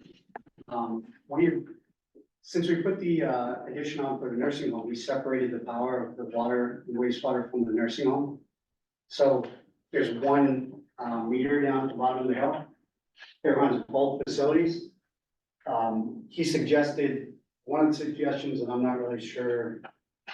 Again, these are things that he just threw out that we're looking into, is separating the water and wastewater, meters to see exactly what we're getting and what they can potentially will save at each plant. I don't know if that's actually gonna go through or not, but that's one thing that they were suggesting. Because they were talking about different rates, for night, day, and whether I could run at night versus daytime. They had all kinds of things they were throwing out for cost savings. So we went down through, and because I started with UV, I'll start at the wastewater plant. They talked about things like, creating pumps and things like that. It's just potential for heat sources, things like that they just looked into and threw out bullets for me. I now have the third party gentleman is now looking into this deeper, as to what I can save and potential of changing a motor, how much it's gonna save us. There's a lot of things down there, like a treatment motor that's 15, 18 years old. Is getting to the end of its life anyway. So these are potential expenses that may be down the road. They're not gonna happen this year. Well,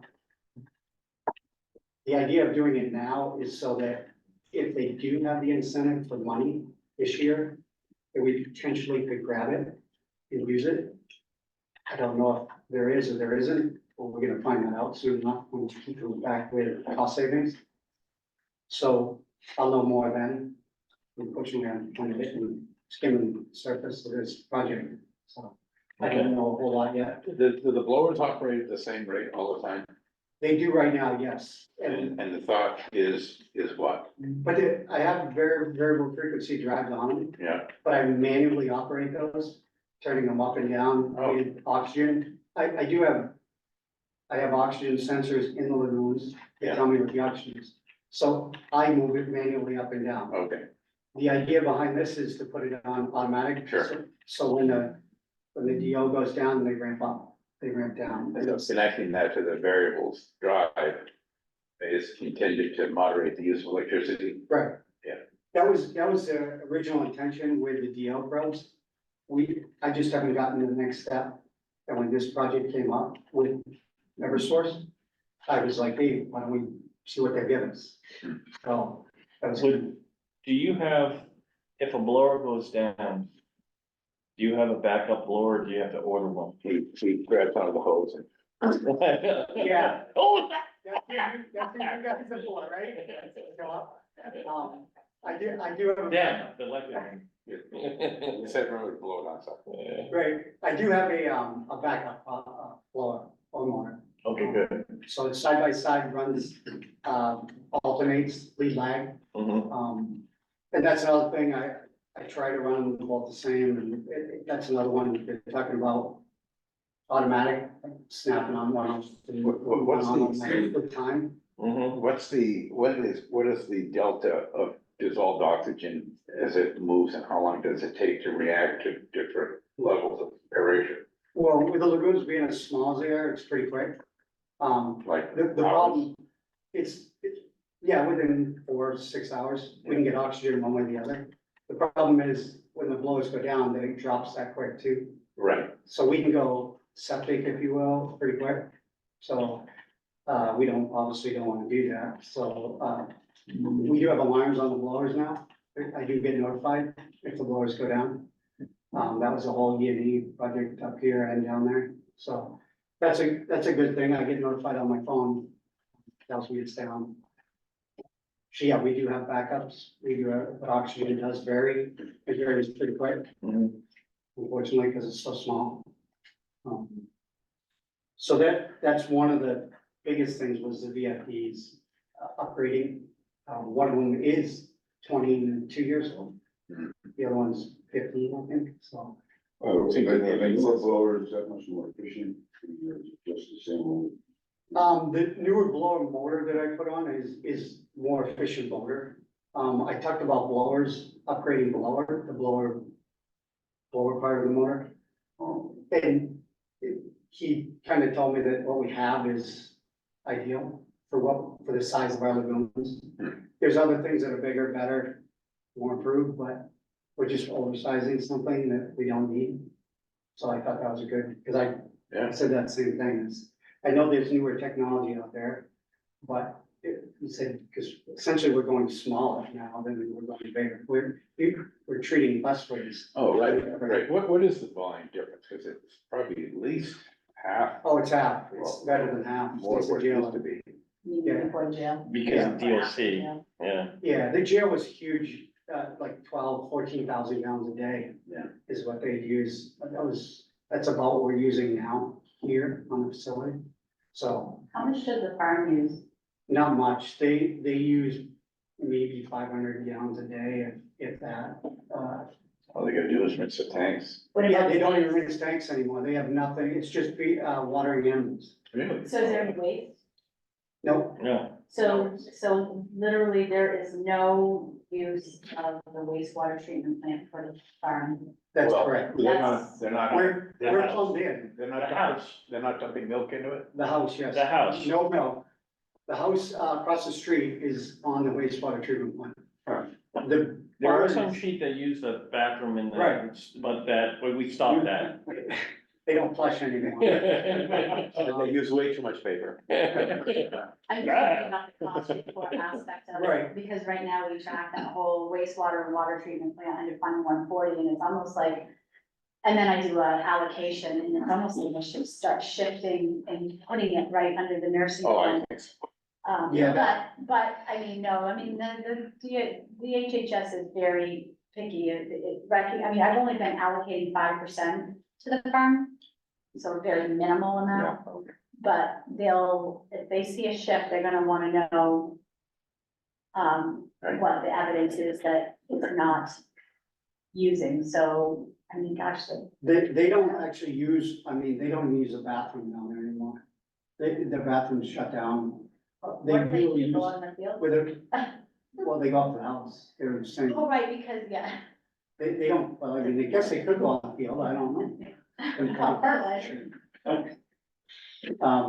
But they go up to the house, but they do have a sink in there that I see them using stuff for washing things, but it's very minimal. And So there's still cows in that barn, right? there are cows in the heifer barn.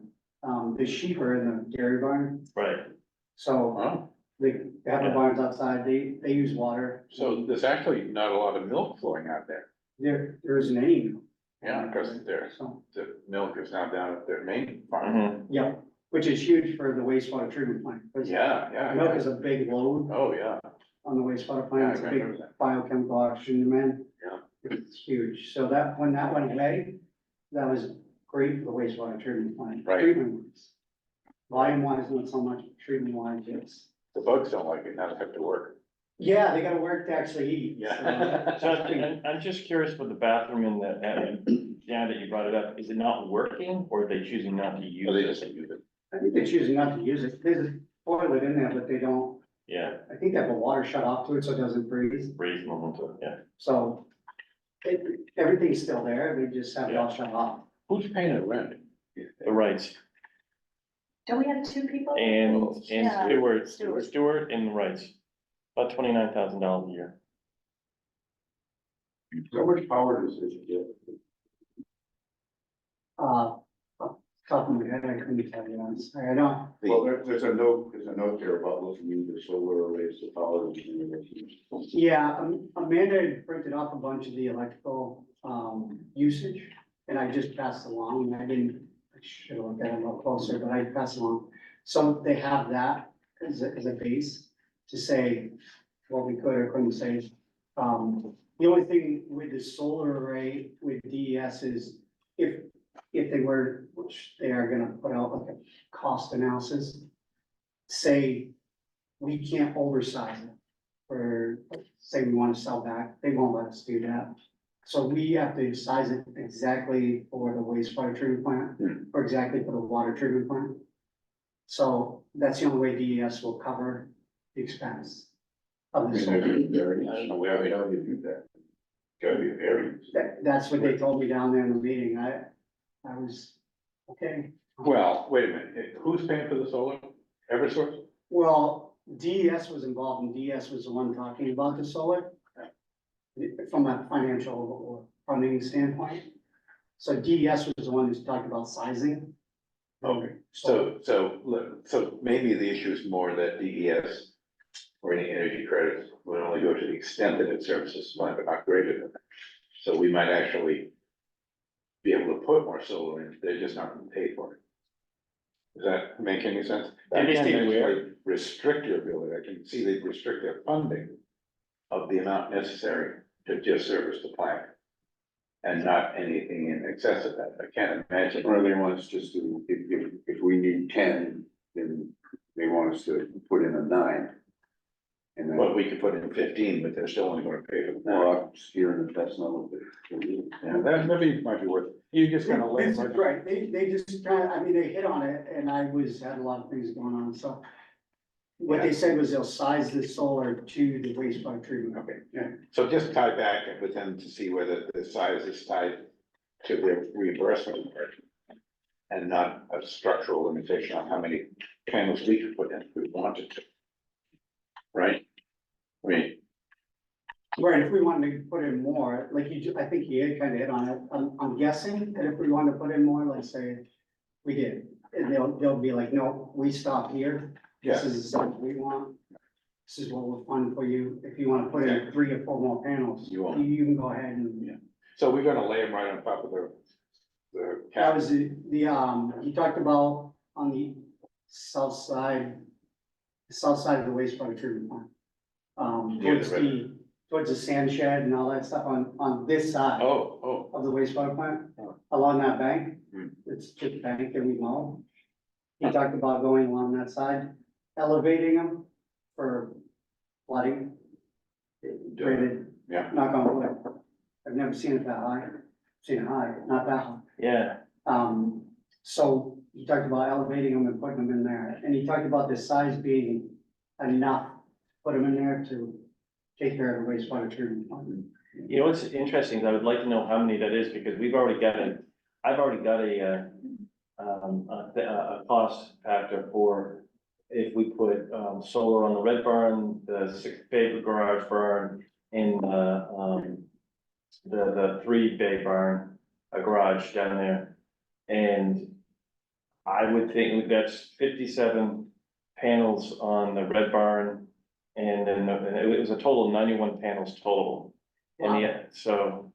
And Seems it- like a lot. but yeah, and so I'd love to know, and that's from, what's the guy's name? Dave, Solar Dave? Yeah, and he's, Is that his name? Is that? Is this new? Solar Dave. Okay, so it was like you guys. his name is Dave Wortham, I think. Yeah, and so we have some estimates on stuff. I don't know how much power that would put out, if that's more than what you need. But it would be interesting because we already have monies to pay for the solar on the red barn, which is gonna be more than what we're gonna need in there too, so that so it's, there may be a way to do this already. His name is Yep. Dave Worth, Wirt. Yeah, So I made a note also, as we were walking by the red barn, Eversource asked about that red barn, and they have incentives. Some kind, and I didn't get into it too much with them, because we head into the wastewater. mhm, They asked about it, what it was gonna be, what's happening there, mhm. and threw it out that we were talking about offices and so they talked about there is incentives to do that. And I don't know what they are, but I can Well, always let's- tell. Send me the guy's name, because I'm always looking for money. Okay, I can, yes. Because, because what we're trying to do right now, we've set aside about 300,000, now, technically $412,000, but the USDA monies, the congressional spending request we received from, they're making us jump through a lot of hoops, which is spending a lot of the 112, we're saying, trying to question whether it's worth it or not. But we have some money set aside to upgrade that barn to turn it into an opportunity where people can want to have a bathroom to go to have a teaching area. 3, to honor the heritage of the barn with some of the equipment that's in it and make it safer, but have it as a showcase with a little history behind it. And then renovate the upstairs, so that if we ever wanted to turn it into offices, we could. So you've now just put 5% back on. Because of the bathroom. Yeah, There you go. There you go. Just leave Before, it there's there. no place for the bathroom. I didn't know about that. Yeah. actually, I walked by yesterday and the guy, from Griffin Construction was there and Curtis. he asked, Curtis, he asked me, about where the water line was and then talked to me about the wastewater side of it, where they go into the wastewater. Of course, I go into the manhole right in the wastewater treatment plant. It's gravity, I said, as long as it's gravity fed, we're good. I said, I prefer not to put any pumps in there. Yeah, I heard gravity fed. Crap, And I was like, yeah, that's probably gonna happen. But gravity fed, yes. Gravity, yeah. Yeah. So, and then the water line, well, I just told me I have to locate the water line. It's all, it runs right in front of the red barn. Mm, It's just a matter of where. And Yeah. it's a 1-inch black plastic PVC line. Yeah. It can get tied into pretty easy, but I just gotta locate it for them. So they were talking about the asked where they were gonna put the bathroom, they didn't. Mhm. I'm just surprised the barn's big enough to do all the things you just rattled off. But we haven't actually done any architectural designs conceptually on that. Yeah, we It's a big have. barn. Yeah, we have. It's a big barn. Yeah.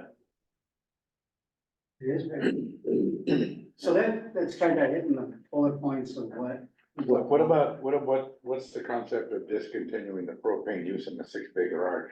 That the Bridget gray- just asked me gray that garage? this morning, and, I don't know yet, this was the report he just sent. He looked in there, he looked at it, checked the temperatures, all that stuff, but he didn't talk about anything when we were in there. Till I got this report, and then I'm like, I don't know what he's gonna suggest. Or if he's talking about electric heat versus gas heat.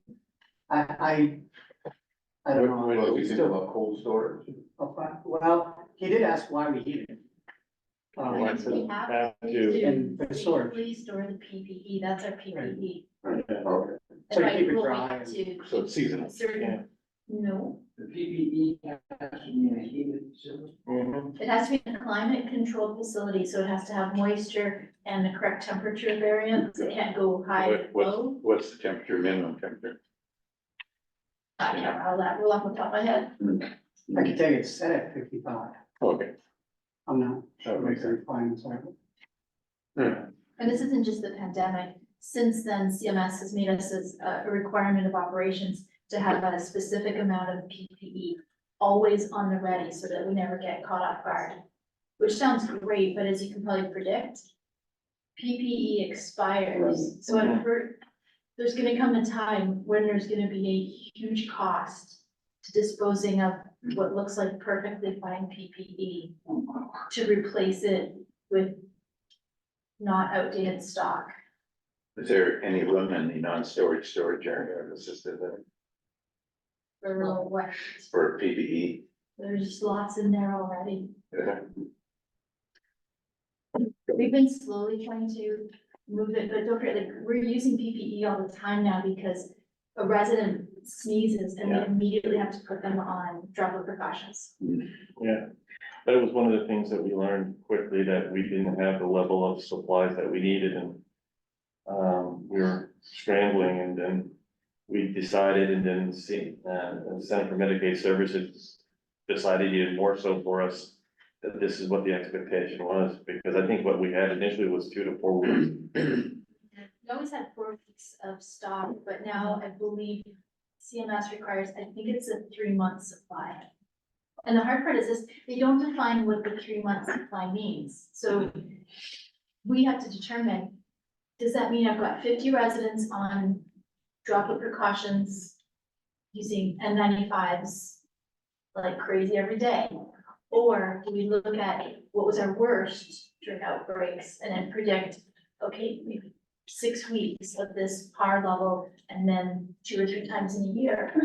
So the 3 months, it's a number, but it doesn't actually give us a quantity of what the PPE means. So I don't know if I've explained that in a way that makes sense to you, but it's a bit of a moving target. I still have a policy written that says if we were to run out of dated PPE, that we would reach out to see if we could get a waiver request to use outdated PPE. Because I'll give an example, you know those yellow gowns? The reason that they will expire is there's a teeny bit of elastic, there's a little bit of. That's it, everything else Fine, is fine. Could you actually buy some rubber bands? Well, what you know, On the rubber- Well, Put it around the before- box, but you shouldn't be touching it, like when you put it on, you shouldn't then be touching, because then the rubber bands aren't sterilized, so. No, you can't just, that Put it through the bed bug machine. would be where. They'll dry out there. Yeah, Yeah. so anyway. keep going, Cheryl. tape it. Yeah. Just put some medical tape on it. Any of that. Amazing. I'd always be asking for the waiver just because. But what, you know, what we did is we upgraded the building, was needed some love and needed to be emptied. And we took a section of it and turned it into this storage area, put a split in there if I remember exactly. And I think we put some some cement down on the floor in there too. And just put some shelving in there, and there you go. So that was something you did in the solar also? Is it, like you said, the bays down there, the 6 bay, was that one of the ones you were talking about solar with earlier?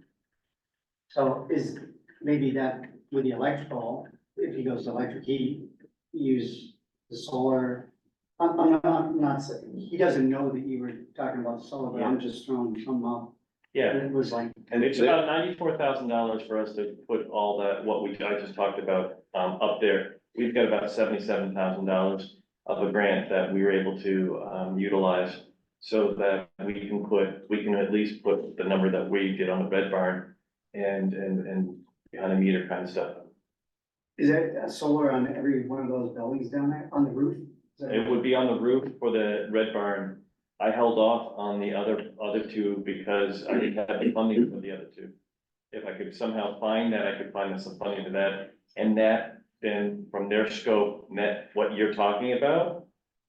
That would be awesome. You know, we used to talk about covering the parking lot out back with solar.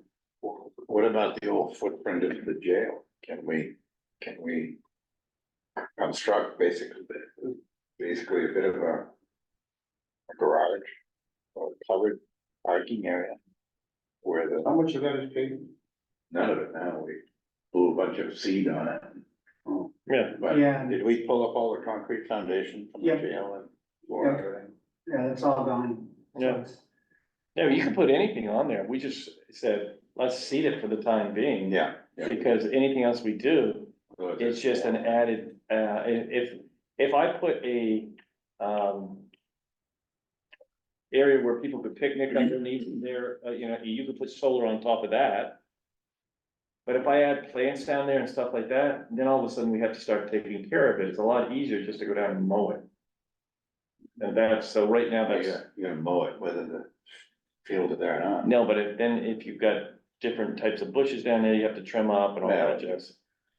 No, these Yeah. pollinator plants, they don't grow more than this. Well, interesting. Yeah, So. Yes, so that's kind of it from my point right now. We're just kind of hitting on, skimming on the surface, like I said, with this project. But that's coming down the road. I hope we're gonna do some, I'll talk about doing some improvements, see what kind of funding we get, and then mhm, talk to Chris more and find out what we can and can't do. Yeah. But just wanted to give you a heads up as to what potentially could be coming down the road. great. Well, Thank you. it's always nice to be looking at replacing 20-year-old equipment, just in case. Well, I like to think we've done a good job keeping them running, but it's time. Yeah, yeah, If you guys have got another minute, I have another kind of bullet I'd like to hit on. okay. But you actually got the email Chris did on the lead service lines. yeah, This, Oh. this report right here is a lead service line report from the state of New Hampshire. For us? For us, we only have 6 services. I just printed off one, so I can get more, but, we only have, technically, in the state size, we have 6 services here. Huh. It's what comes into the buildings, so each building has its own service. The lead service line is if anything is lead out in the street coming into the building. Yeah. They're requiring it to be replaced. Right. They've already done all that. No. No, we- Just started. Yeah, we haven't been out in the street here. The other part is the age of the system. If it's 87 is when they started changing from lead, started getting away from lead and going to other service lines. Oh. So we're right on the edge of some of that stuff. First Maplewood was 86, wasn't it? Yeah. So is there, do we test our water? 76. We do, and, And- that's not. But that doesn't solve the problem that the state's coming up with. Even, Well, let's- I've had this issue with the state saying, we have operators and we're putting in corrosion control in the system. We pay to do this, we do it, and it's been great. Now they're saying, we don't care if you do corrosion control, because it coats the inside of the pipe, keeps lead, copper out of the line. They don't care anymore. That's not something that they say So it's you can't lead, fix that. yeah, you're replacing it. So there's only really 2 spots that I think we might have it. And, one's the farm, because it was 86. And one's the house across the street, Virgin's house. I mean, how do you check? You gotta dig it all up. Yep, that's, You gotta dig it up and get it replaced. so, But there are some federal lead funds. Are we large enough to get those? because we only have 2, probably not. Cause I got about $780,000 on the lead removal for Canaan. But we've got Right. connections. And, so I've done some, I've sent them all kinds of blueprints, research, all kinds of papers. Apparently, that was not good enough. They don't like blueprints and years on blueprints, which doesn't make sense to me, because that's when it was installed. Mhm. Because 1991 was a treatment plant. We put in the surface water treatment plant, put in a lot of new lines in 91. That wasn't okay in their eyes. They want to see the valves. They want to, so potentially down the line, we may have to dig up one or two valves to prove. And I'm thinking that farm and that. Is that due, no, they'll pay for that? Well, that's the question. Well, There is federal funding available. I just don't know. yeah, to what extent, they're gonna give us money, we don't know yet, and nobody knows. They kind of threw out, we have funding, but everybody's still doing the research as to what they have for lead out there. Some of the analysis is you've got these valves. But then depending upon the age of the infrastructure, you got all the pipes that are attached to it. So we started that up in Canaan, replacing some of the service lines. But you get to these lead containing valves and they're saying, wait a minute.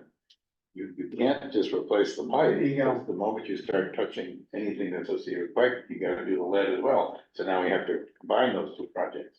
But that's okay, because I managed to get a $1.48 million earmark for the water. And then combining that with the $780,000 lead remediation, whatever the program's called. Right. You know, Yep. but So just kind of, again, another heads up, I guess, it may be coming down the road. They say we have to replace all these service lines within 10 years. I mean, the sooner the better, of course, but I kind of am waiting for the funding to get pushed through to see what we can actually get before we go ahead and do any of this.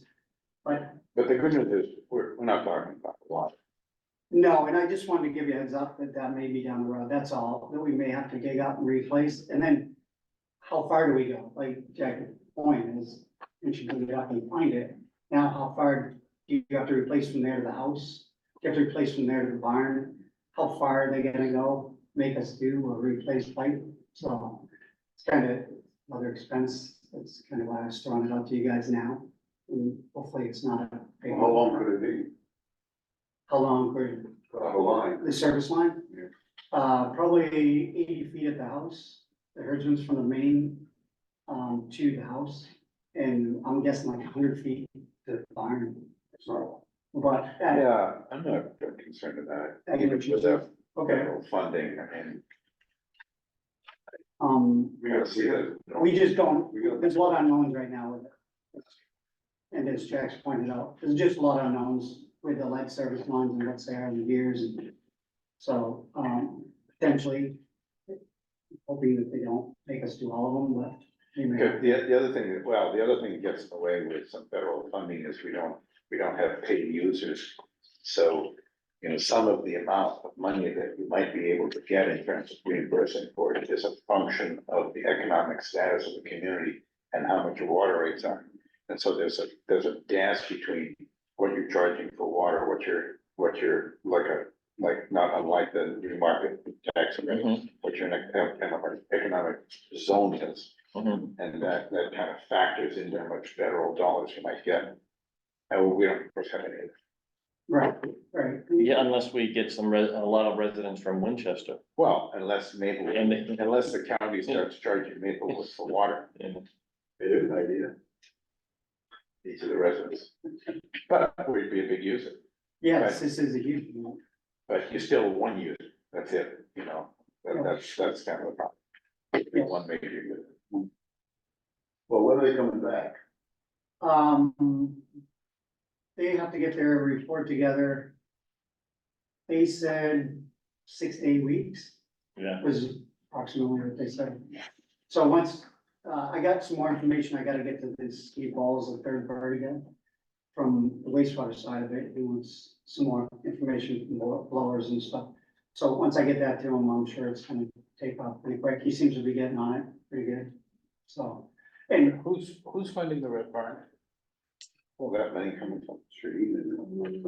Well, the money's, yes, who knows how long it's gonna take for Where the money's UPS to coming get from? around anything. the money's coming from, monies that we set aside and from Sheen's congressional spending request. Maybe the red barn and the associated water work could absorb these other two water lines, lead remediation elements, kind of spreads the project. I mean, yes, you have a plan, we just do, I'm not talking about work here. Right. Chris Posner or somebody or Lucas could come in here a couple of days and get. Yeah, it won't take them on today, I'm Right, sure. right. But for 300 set aside. Yeah. And, Chris, I'll get that, guy from Eversource. His name's Chris Black. Okay, I'll get his information to you, that would be awesome. shoot it to you and see what they have, yeah, Yeah, to give you, but, okay, thank you for your time.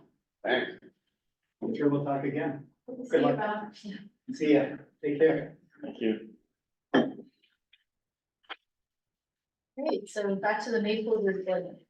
I'll highlight a few of the items on the written report that I sent ahead of time. So in the 6 months, so this is obviously July to December 2023 review. We saw a complete overhaul of the MGS reporting system, which is it's a huge assessment tool that all clinical aspects of our care has to contribute to, and it creates a care plan. It's also how we get paid. So those went into effect in October. We've got lots of audits going on to make sure we're making the adjustments and understanding it correctly. And a huge focus of one of our oversight external partners is to make sure we're doing that correct. The pandemic, it's really over, but not really for nursing homes. We still have a lot of impacts. We're really excited that we felt comfortable dropping our mask as of last week. During this time frame, we instituted masks at all times in December when the wastewater numbers started to really get elevated in our community. But we actually went from July until early December with no masks unless there was a certain outbreak or something specific that needed to happen. This past 6 months, we also prepared for and launched the new dysphagia system. So it's called IDSI, and it's just the meal management system. When somebody has swallowing issues, the food has to get prepared in a very specific manner. And there's 7 different diet levels. So the team studied it for a year, we planned it, and then we launched it in November. The other thing that we launched focus was preparing to reopen a few beds on our 3rd floor. So that focus was done in that 6-month period. And then in the middle of January, we were able to open a few more beds on our 3rd floor. Other things to highlight. And So how are we covering that? 3rd floor. Modified fuel staff wise.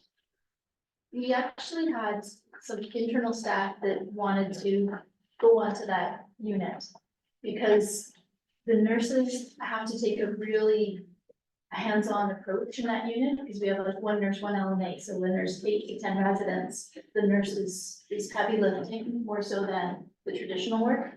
And we had day shift nurses that wanted to transition into that unit. So what's interesting is that unit is for the day shift, pretty much staffed by our current staff. But what we did have to do was augment travelers elsewhere to make sure we can support this. Is there a nurse on the top floor all the time? There's a nurse on every floor all the time. Okay. So including the 3rd floor, we only have 1 person. Correct, yeah. The odd time that a nurse might need to go down to because where we specifically have our special medication, what's it called, some people call it the access system, ours is, it's a different name, but there could be a moment where a nurse would leave a unit. But there's always a supervisor in the building. There's a nurse on every resident unit. What's the total census right now? Today we're at 99. Very well, 99. We did get up to 103, but we've had some successful discharges, we've had some celestial discharges. So, We're working with the hospital. presumably, Well, I would hope so. rather than subterranean. we don't really care. So what's the No matter what. We've been working with the hospital, and I really appreciate Jack, you introduced me to the new CEO, last week on, that evening gala, so I really appreciated meeting him. He's great. And our social work team has been working with the hospital. Our goal by opening those 8 to 10 beds is really to focus on bringing the folks that are languishing in the hospital that need Yeah, our care. I always hate to see them suffering in the hospital, because Oh, we're a much better place. Absolutely. But it's remarkable to me how long things take. You know, these folks have been there for a long, long time. Yeah. And now we're saying we can start moving. There's, guardianship issues, there's MEA, the medical assessment hasn't been completed, so it's, even though we've been open since mid-January, everything is very slow moving to, transfer some of these Really? residents over. That's And do good. they know that? Who knows that at the hospital? I don't Well, think, I don't think the hierarchy knows that. Yeah, because I'll tell you, I talked to Joe and I talked to Kathy Wilbarger last week. And they were excited to hear that that we were adding more beds. So I said, it was a real focus to see if we can help you. I said, because, and helping you helps us in a lot of different ways and they're like, this is great news and, you know. So I mean, keep in mind the following, so when we moved everybody in the middle of January, going backwards to the rooms that they vacated, it's unbelievable how much damage has been done in the rooms. yeah, I'm sorry, what, damage to The who? damage in the resident rooms, Here? when a resident vacates, Yeah, is remarkable and Why? just shocking. I don't understand. Neither do I. No, I mean, what do you mean damage, I don't know what that is. Picture this, Walls. the walls, picture this, so the beds continue to rub up and down the walls. We still have those guards, but no matter what, something can still happen to push the guards up. So what we're finding is, look, when we get a room vacated, we don't just patch and paint the wall there, we actually put the wall board up now. Yeah. And then the resident will choose that they want their bed in a different position. So the next time we go to turn over that room, the wall that we didn't predict, because it was the wall right underneath where the overhead light is and the designed. But the family or whomever has decided they want their bed in a different location. So we're quite shocked at how damaged these walls in particular have become. Now we know why in the forties and fifties, hospitals were built with ceramic tile walls. Yes. You know, I guess that's the one good thing is the bathrooms are holding up really well. That's the ceramic tile walls. It did pose a challenge in the bathrooms. If you picture this, our therapies, because of the non-traditional toilet with that bar that sticks up, mhm, the therapies used to add a special padding that was designed to go into drywall to hold and be permanent. But we can't afford to risk drilling through those ceramic tiles, so unfortunately, we can't use the traditional store-bought backrests. So the therapies have been very clever in coming up with alternatives, but that's just an aside. The bathrooms are doing quite well, but the rooms are not. So when we moved 10 people in mid-January, going backwards and having to go patch, paint, fix all those 10 rooms all at once, did make it to delay being able to, so we couldn't call the hospital up on January 14th and say, we're ready for 8 to 10 transfers, so.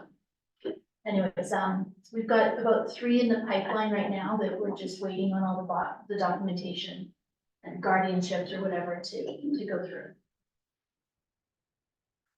So I wanted to highlight that in the 6-month period, Maybe July. to make sure that they know we've got beds that are waiting for them. mhm. Well, so, I mean, we have conversations too. I mean, there's sometimes residents or patients that we need to vet their whole financial background. Yeah, So it's not like everyone is slammed down, but we certainly have those conversations. the hospital has agreed to share the financial risk. So, but I don't feel like we've had tons of those conversations. Because that's like, you look at, 10 residents bringing up those beds, that's almost $500,000 over the first 3 months of the year for the hospital. Mhm. They could put somebody in that bed that's actually gonna generate revenue. These people they're not generating revenue sitting there. Right, There's no medical justification for the billing of that. right. So at a minimum, they're losing $500 a day to those 9 people for those 90 days, that's $405,000. So we'll keep working through them systematically to make sure all the i's are dotted, t's are crossed, but we're definitely reaching out and saying, we're looking for that. On our end too, don't forget, it could be that it's a male really suited for a particular unit. And it's only a double room that has a female bed open, so there's still some challenges from our side. Because the third floor, we've really cohorted a certain Mhm. resident genre, if you will. So it's not like we're trying to increase on third floor where there might be more single rooms, it's looking still to fill second, TLC or fourth. So I just want to highlight that during that 6 months, we had no resident cases with the COVID, no hospitalizations, no deaths with COVID during that 6 months. And yet in the industry, I still hear lots of homes that lament being in large outbreaks and still see resident deaths. So our infection control continues to be a real focus, and we're doing well and have some luck, I'm sure, along the way. I was reminded about your efforts to control the house for COVID, comparing it to the Holyoke Soldiers Home, where the administrator was facing criminal, maybe within charges, in the manner in which she responded to COVID.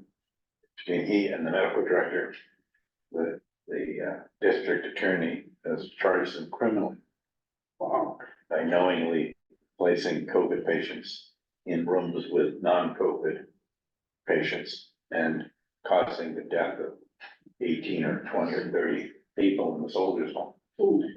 And their whole approach to COVID was, whatever. So, I don't know what it was, but a lot of people died. Yeah.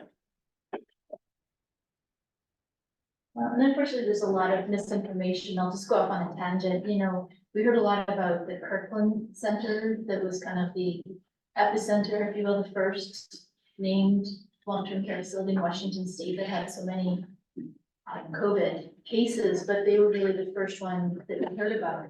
And everything was really negative, and yet going backwards, the court is indicated that the jury they found that the site of the nation's first major COVID-19 outbreak was not liable for the deaths of 2 residents, largely because guidance was quickly changing and staff took only precautions they knew to try. The national media had dragged the life care centers of America's Kirkland, Washington facilities through the mud, but when its fate was determined, it seems almost no one came back to wipe off the residue and report the updated facts.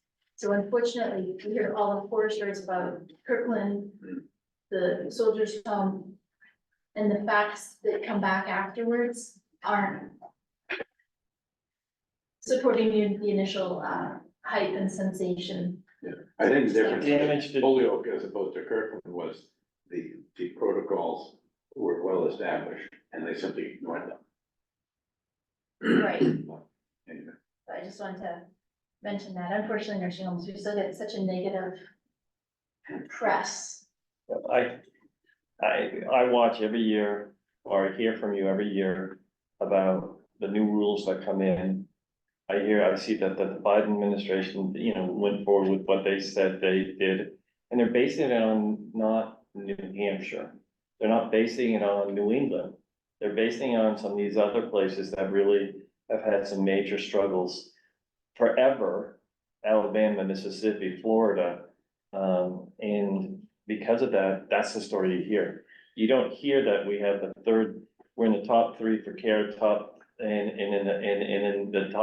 the bottom 3 for the top 3 for least deficiencies in the country, and fiscally, we're in the bottom 3 for when it comes to funding. And so somehow we're doing really well with very little. It's a typical government response. Yeah. So reimbursement rates are low across the country. Mhm. There's a lot of private nursing homes. Why there still is people interested in buying nursing homes, privatizing it is beyond me.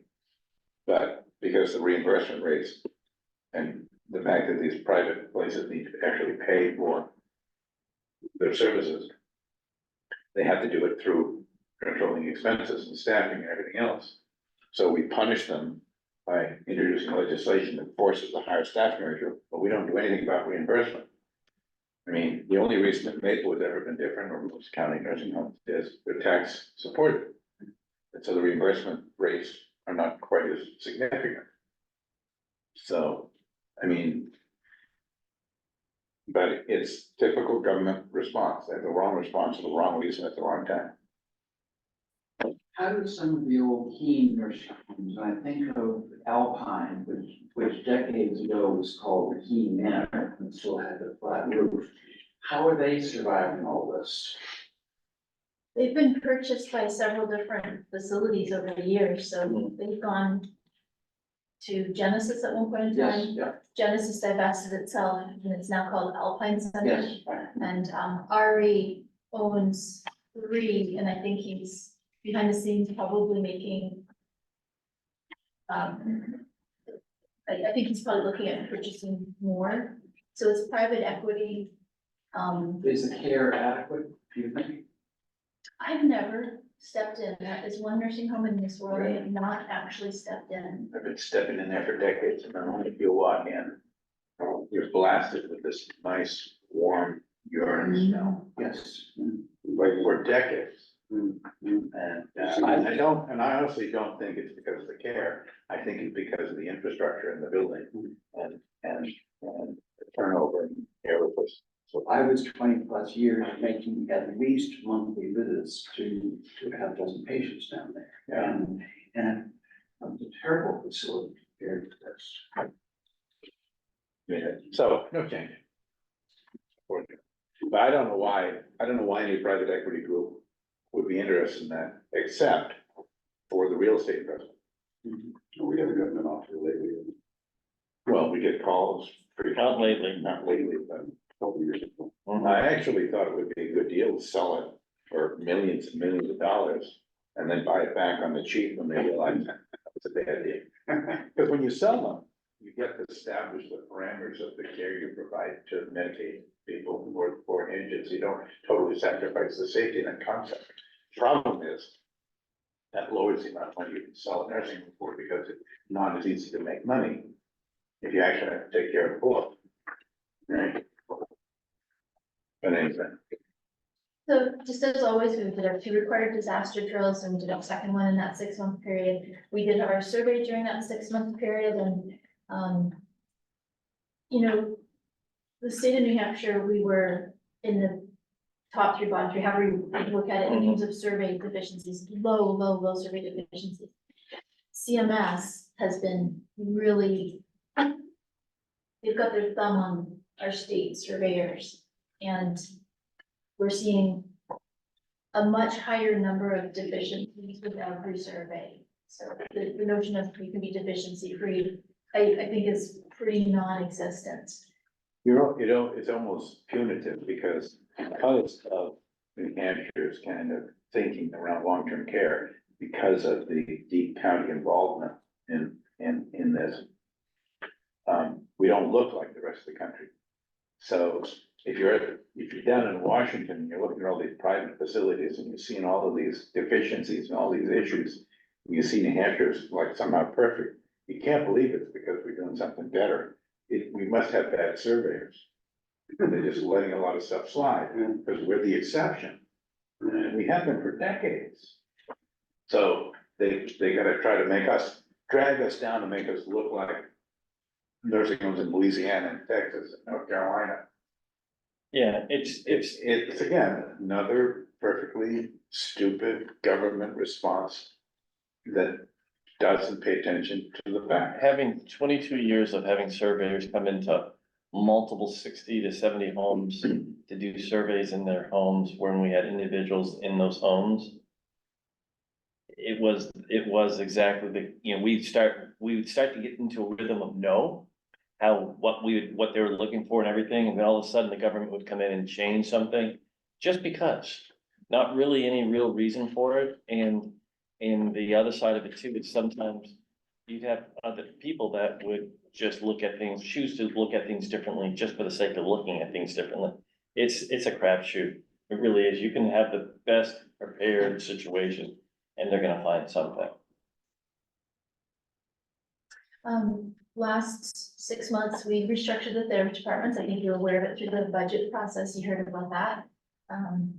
So that was accomplished. We also did the flu, COVID, vax clinic. I'm trying to think when we did the RSV. I think that's this. I'll be reporting it next time. CDC has recommended that 65 and older and frail folks take one more COVID. So it looks like at this point, there's going to be 2 recommended COVID shots per year from CDC. I can tell you every time we approach the COVID shots, like we were almost 100%, high 90s, 90. Now we're pushing 80 to 90% of residents with uptake. Staff uptake is almost nothing. It's sadly politicized. So COVID fatigue. Was there's is true it, fatigue. and when you offer it up to the individuals that we care for, do we document the refusal and keep it someplace? We are required to document that we have offered it and what the response has been. So it's not a do we, it's if it's not documented, we're gonna get a survey deficiency on it. So Okay, it should be there. okay, Have we missed one somewhere, somehow, someday? Who knows? No, I'm But just- the it's just- surveyors will probably find it and let us know. Oh. And then I think the really, the biggest thing to talk about is as predicted, CMS did go ahead and on September 1st, announce that they are proposing the minimum staffing requirement. I think we were good to have put it in our budget, for example, the RNs. Our base wage going up to $37 for an entry RN starting April 1st. I can tell you already, we just saved a nurse yesterday who gave notice, and we were able to put the numbers together for her to show her what her next paycheck would look like, and so she's verbally rescinded her notice, so that was just in time. mhm. Wow. She's an RN. Yes, How many RNs do you have? maybe 10. But a lot of them are in management positions, and unfortunately, those don't appear that they're gonna be counted in the CMS minimum staffing. But the CMS has not sent out its final rule. So much negative publicity has gone out about that. The last I saw, there's over 40,000 unique individual CMS responses, mostly against this minimum staffing proposal. And CMS has to review every single one of them. But everything that we hear is that the Biden administration is gonna go ahead and institute it. But you know, what's interesting, let me just share some statistics. There's 3 states that already instituted their own minimum staffing levels, and I didn't compare and contrast them to the national ones that are coming up, but these 3 states, Illinois, Rhode Island, New York, they literally have just paused their penalties on account of it, because, for example, Rhode Island, 86% of those nursing homes are not able to comply with the minimum set by Rhode Island standards, and they've already closed 6 nursing homes. There you go. And that's They've all exactly money. what's happening. So right now, the current calculation is that 94%, I've seen 93, but I've also seen 94% of nursing homes currently cannot meet the proposed CMS standards. It's a $4.6 billion ask, unfunded. Of course, CMS and Joe Biden has said that they will put out a few million towards nursing, but that's nothing compared to the 4.6 billion of what it's gonna cost to actually do this. We can't produce the nurses, they don't exist. And it's really just jeopardizing 1.2 million individuals who are not in those lucky 6% of the nursing homes that can currently meet. And unfortunately, it's the rural nursing homes that are most at risk for closures. And the larger consequence is then hospitals will not be able to discharge you. How do they not understand that? It affects the entire continuum of healthcare. They're already in place. Well, unfortunately, the belief is that people like these private equity firms are buying up these nursing homes to figure out how to squeeze the last little bit of juice out of that orange, so to speak. And so that's the notion that's out there. And there are definitely bad players, there's no doubt. But by far and away, we want to, I mean, as administrators, we want to find those nurses, we want to bring them on, we want to get them into our facilities, we want to give the good care. But an example that I'll give, and I've sent in much of my correspondence to, I've done lots of letters to whether it's CDC, CMS, whatever. One of the examples I give is when we have more social workers and we're working with more psychosocial assistants to our residents, that's a huge benefit to the residents, and that is not counted in CMS. When we have extra therapies and the therapists are up there, you think about an OT, an occupational therapist is more than capable of giving good care out there. So when we have our therapists in-house and they're giving care in addition to the billable, our social workers, none of that counts towards CMS, and that's still good quality care. Just putting an RN doesn't mean that the psychosocial needs are gonna be met, doesn't mean that the OT and PT kinds of needs are gonna be met. But what they don't understand either is that just because an RN's on the floor doesn't mean the RN's on the floor, because CMS is mandating that all this paperwork has to be filled out. So a lot of their day has to be filling out that paperwork that will get deficiencies on if they don't fill it out. So now they're off the floor. So I mean, what I hate is when they make these policies with people that don't truly understand the full flow of what it looks like in a day. And I don't pretend to understand it, but at least I have enough knowledge to know that this isn't the fix. Yeah, you have plenty of knowledge to say that doesn't make any sense, and the fact that they won't compromise on anything is just mind blowing. They didn't put any LPN hours in there, suggesting that they're only gonna honor RN and MMA hours. I'm gonna predict that when CMS does come out with its final proposal, they're probably going to add an LPN component. They may balance out the minimum RN hours per resident day by allowing LPN to count to some degree. But I think the biggest thing that I predict, I don't see them backing down on the RN 24/7, and we used to boast having an RN 24/7. But since Sophie left, and that's been, what, 5 years now, we have never filled part of our night shift supervisor. And we've got lots of RN supervising positions and hours that they're not filled. We're staffing them with agency LPNs who we trained. I don't disagree with the RN 24/7, but they're not out there. I don't know how we're gonna achieve that. Travel nurses, you have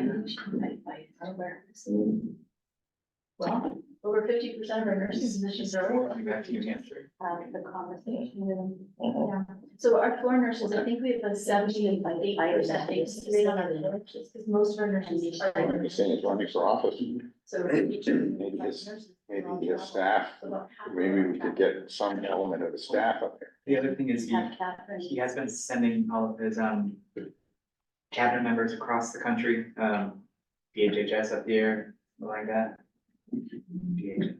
So they can see the light through the times of a real working, well-working facility with a great nursing home administrator that can speak to the challenges, the reality. I was also gonna mention Medicare, managed care. So more and more of our residents trying to come into Maplewood have managed care. And it's remarkable how many of them have little to no coverage for skilled care. And But they get free other things. And they can almost pay like no other things. So it's such a sham. I'm just shocked that the government is supporting us. it is the next sham, and what we're seeing is it's happened here where a resident has a phone in their own room, and they may not have competency, like they may have their power of attorney activated, but they can still pick up the phone. So they get a phone call, and the family is absolutely shocked to find out some number of weeks or months later, Yeah, their plan changed. their plan changed. They went from traditional Medicare to something that we don't even have here. Yeah. Yeah. So it Yeah. continues to be an issue to unbundle it, to get it back to normal. It's usually about 4 to 6 weeks for the residents to choose as traditional Medicare. It is one more reason why transferring somebody from hospital directly to us can be hampered because they don't have out-of-network benefits. Years ago, United Health tried to get me to sign a contract. I briefly signed it, but immediately rescinded it because I could just see it was not good. So we actually have no contracts with any of these managed Medicare companies. We just take straight up Medicare. And every once in a while when someone comes and they know that they're out of network, that they'll pay for whatever. Here's what we see is the next time we get a managed care person on that same group, we'll get a denial for the first one and they'll recoup it by not paying us for the next one. Now, I've actually done the calculations because on the surface, you can't share what your contracts are. But working with another county level nursing home administrator, we can just do characteristics. So when we talk about the different characteristics, I figured out we're still ahead of the game. So he might be getting these managed Medicare. He still has the same hoops to jump through for pre-authorization. So his team is still doing the extra work to do it. But the amount of money that they've had to agree not to get through their contract, it's still less. They walk away with less than when we get the Medicare rate. And then the next person who comes in with that same insurance, they then recoup it that way. So we're still ahead of the game and we still have to do all the same pre-authorizations, still the same hoops.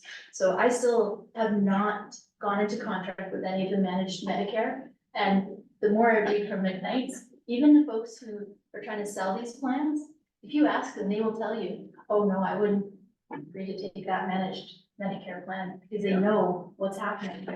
The only reason they save the patient's money, the subscriber's money, is by reimbursing less or fewer things. They throw you a couple of bones like, oh, you can get a free dental exam, or I will give you a pair of glasses, right?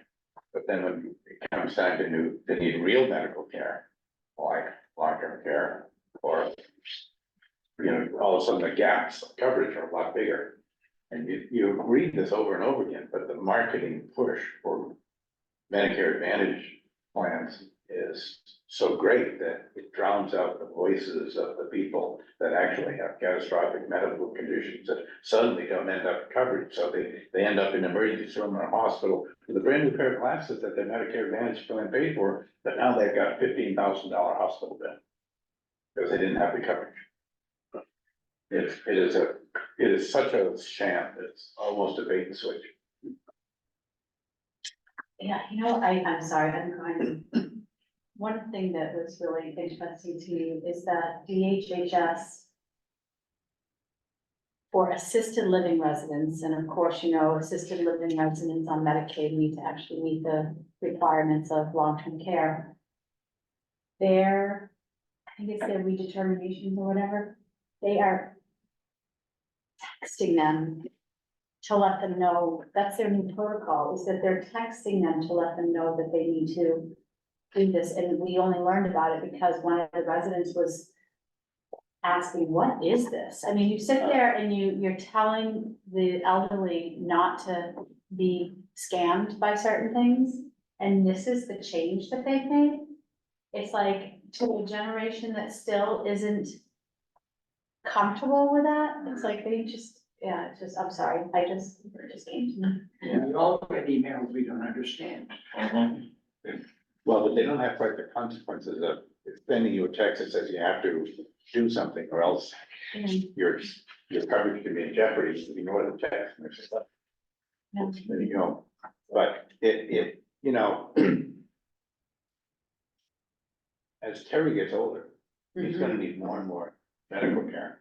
And nobody wants to pay for it. Medicare doesn't want to pay, Medicaid doesn't want to pay for it. The fact that maybe you look at the financial impact, 6 nursing homes in Connecticut closed. Well, I'd rather own than cheap out of it. That's right. if 6 nursing homes close, that is probably $20 or $30 million of Medicare and Medicaid that don't have to be paid. So when you think of the pipeline of aging people, Close 6 nursing homes. Violent. With a wait list of over 100 people that we can't take in. They don't send them home. Yeah, exactly, to see what this area looks like. You have to go through a fairly plan. Government official. Close a facility. Assisted living. Kindred, I think. Not Kindred, the private equity company that owns the one that's in Massachusetts. They're closing for financial reasons. That includes a Sinai Hospital in Canton and some nursing homes. They can't get staff and you get people there and pay employees. But anyway, it's a mess and it's not gonna get better immediately. No. The last thing I just wanted to mention, which isn't really part of this report, but, you probably all know, Maplewood is a Facebook page and we frequently post photos with residents and it's pretty popular with families. One of our staff persons, some number of months ago, had her Facebook page hacked. And she happened to mention she worked at Maplewood. So somebody stole her identity. She addressed it, she figured that she has new passwords, but somehow it still exists and she's reported it. We've actually helped her report it, but the original one still exists. So what it is somebody who stole her identity is scamming people out of money. I think that something to do with, oh, I've got puppies for sale for $75, to me it's $75. It's just a typical scam. But because it's got this staff person's face and they work at Maplewood, we started to get some negative correspondence through the Messenger app.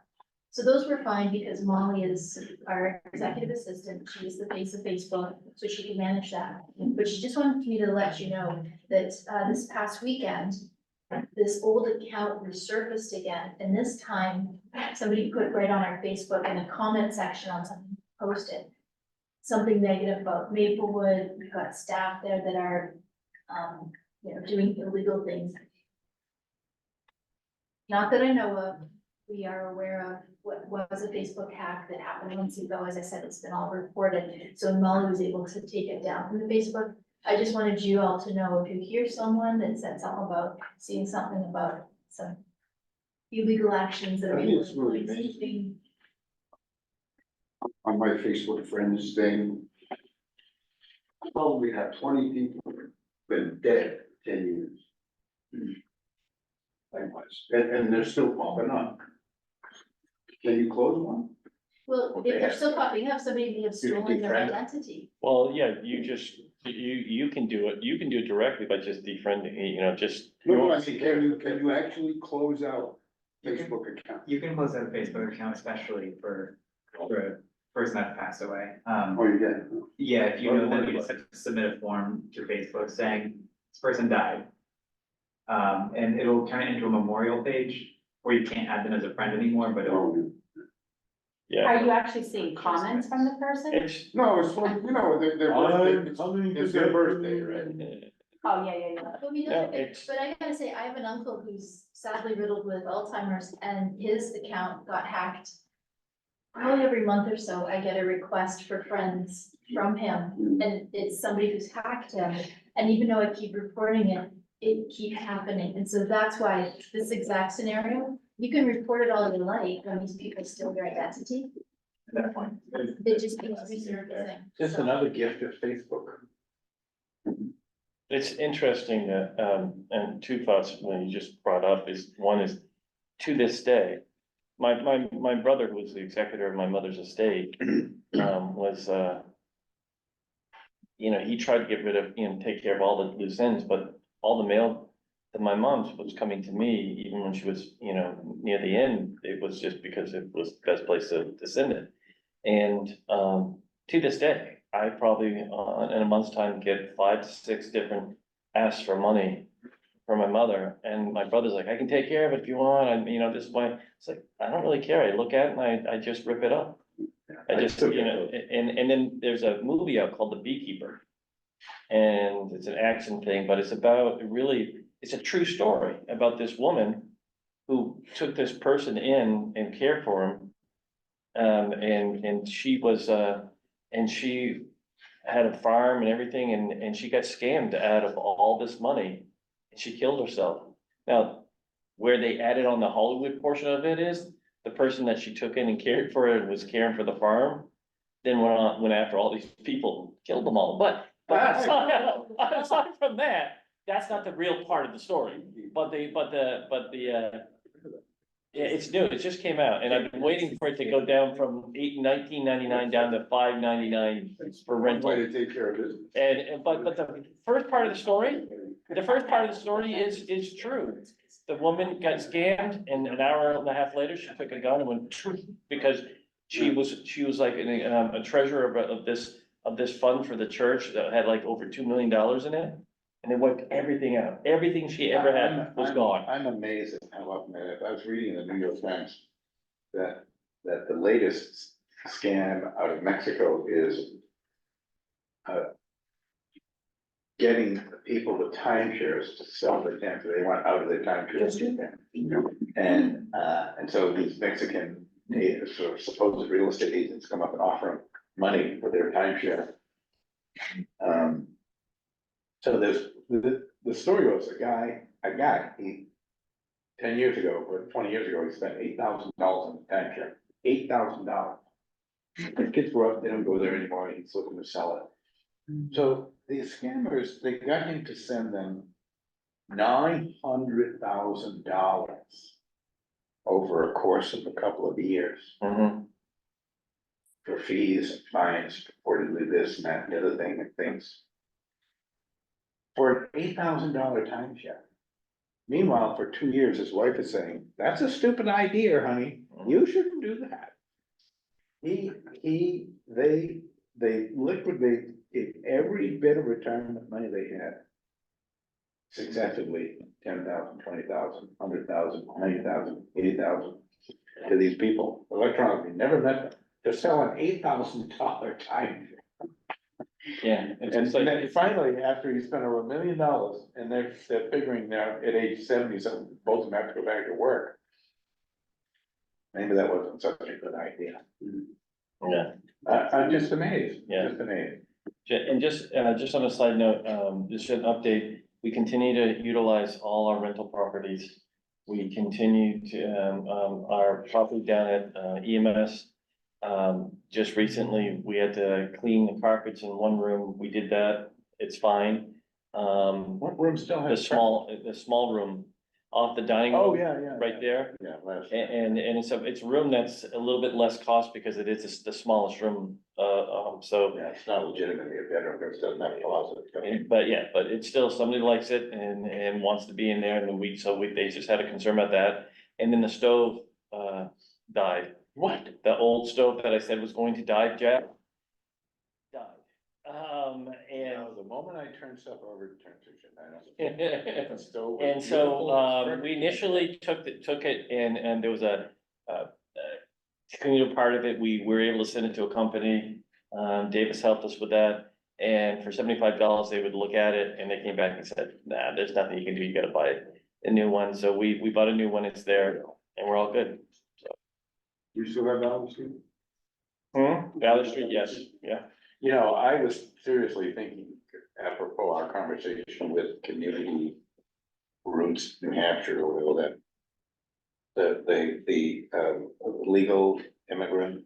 Oh, yeah, Community what? just keep talking. I'll get it.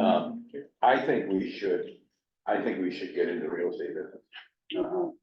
I think we should buy real estate, put our foreign workers in there, charge them rent just like you do. I don't think there's a downside.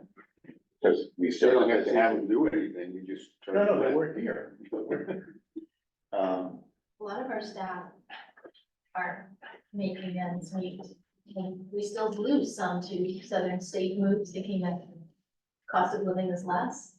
So if you could open it up to any person, not just travelings, but nursing, or sorry, any staff, you would have folks that need low cost rentals. I'm I'll build it and they will come, I mean. I'm absolutely sold on this resurgence that if you want to get employees, you're gonna have to find foreign workers and you're gonna have to get them to assimilate and provide services for assimilation, including housing, ESL, whatever. And whatever they need, because you're not gonna get them otherwise. We haven't talked about the nursing shortage coming for decades. We've done nothing about it because you know what? We can only make so many babies. We've just done. There's been dozens of housing forums, workforce housing forums. Where did it ever come of any of them? Nothing. I would, Because everyone is reluctant, they want somebody else to fix it, typically they want the government to fix it. But if we're gonna use a private model, we should just buy real estate and begin to house it. I just so you know though, I mean, I think in the first time, because I've been around going to these things way as long as you have. And I will tell you that, you know, it was quoted that we needed at least 1,600 homes in Cheshire County. And I would say right now we're about at 800 to 900. So we've made some level of headway, and there continues to be work. We have a long ways to go, and even when we get to 1,600, I don't think that's enough. So, but, you know, thank you Swansea. I mean, they've added over 500 homes. But look at how they've done it. Right, Frank. Jack's, Isn't Jack Frank? Jack Franks, through Avenue, he has used and leveraged federal dollars and federal housing to make money.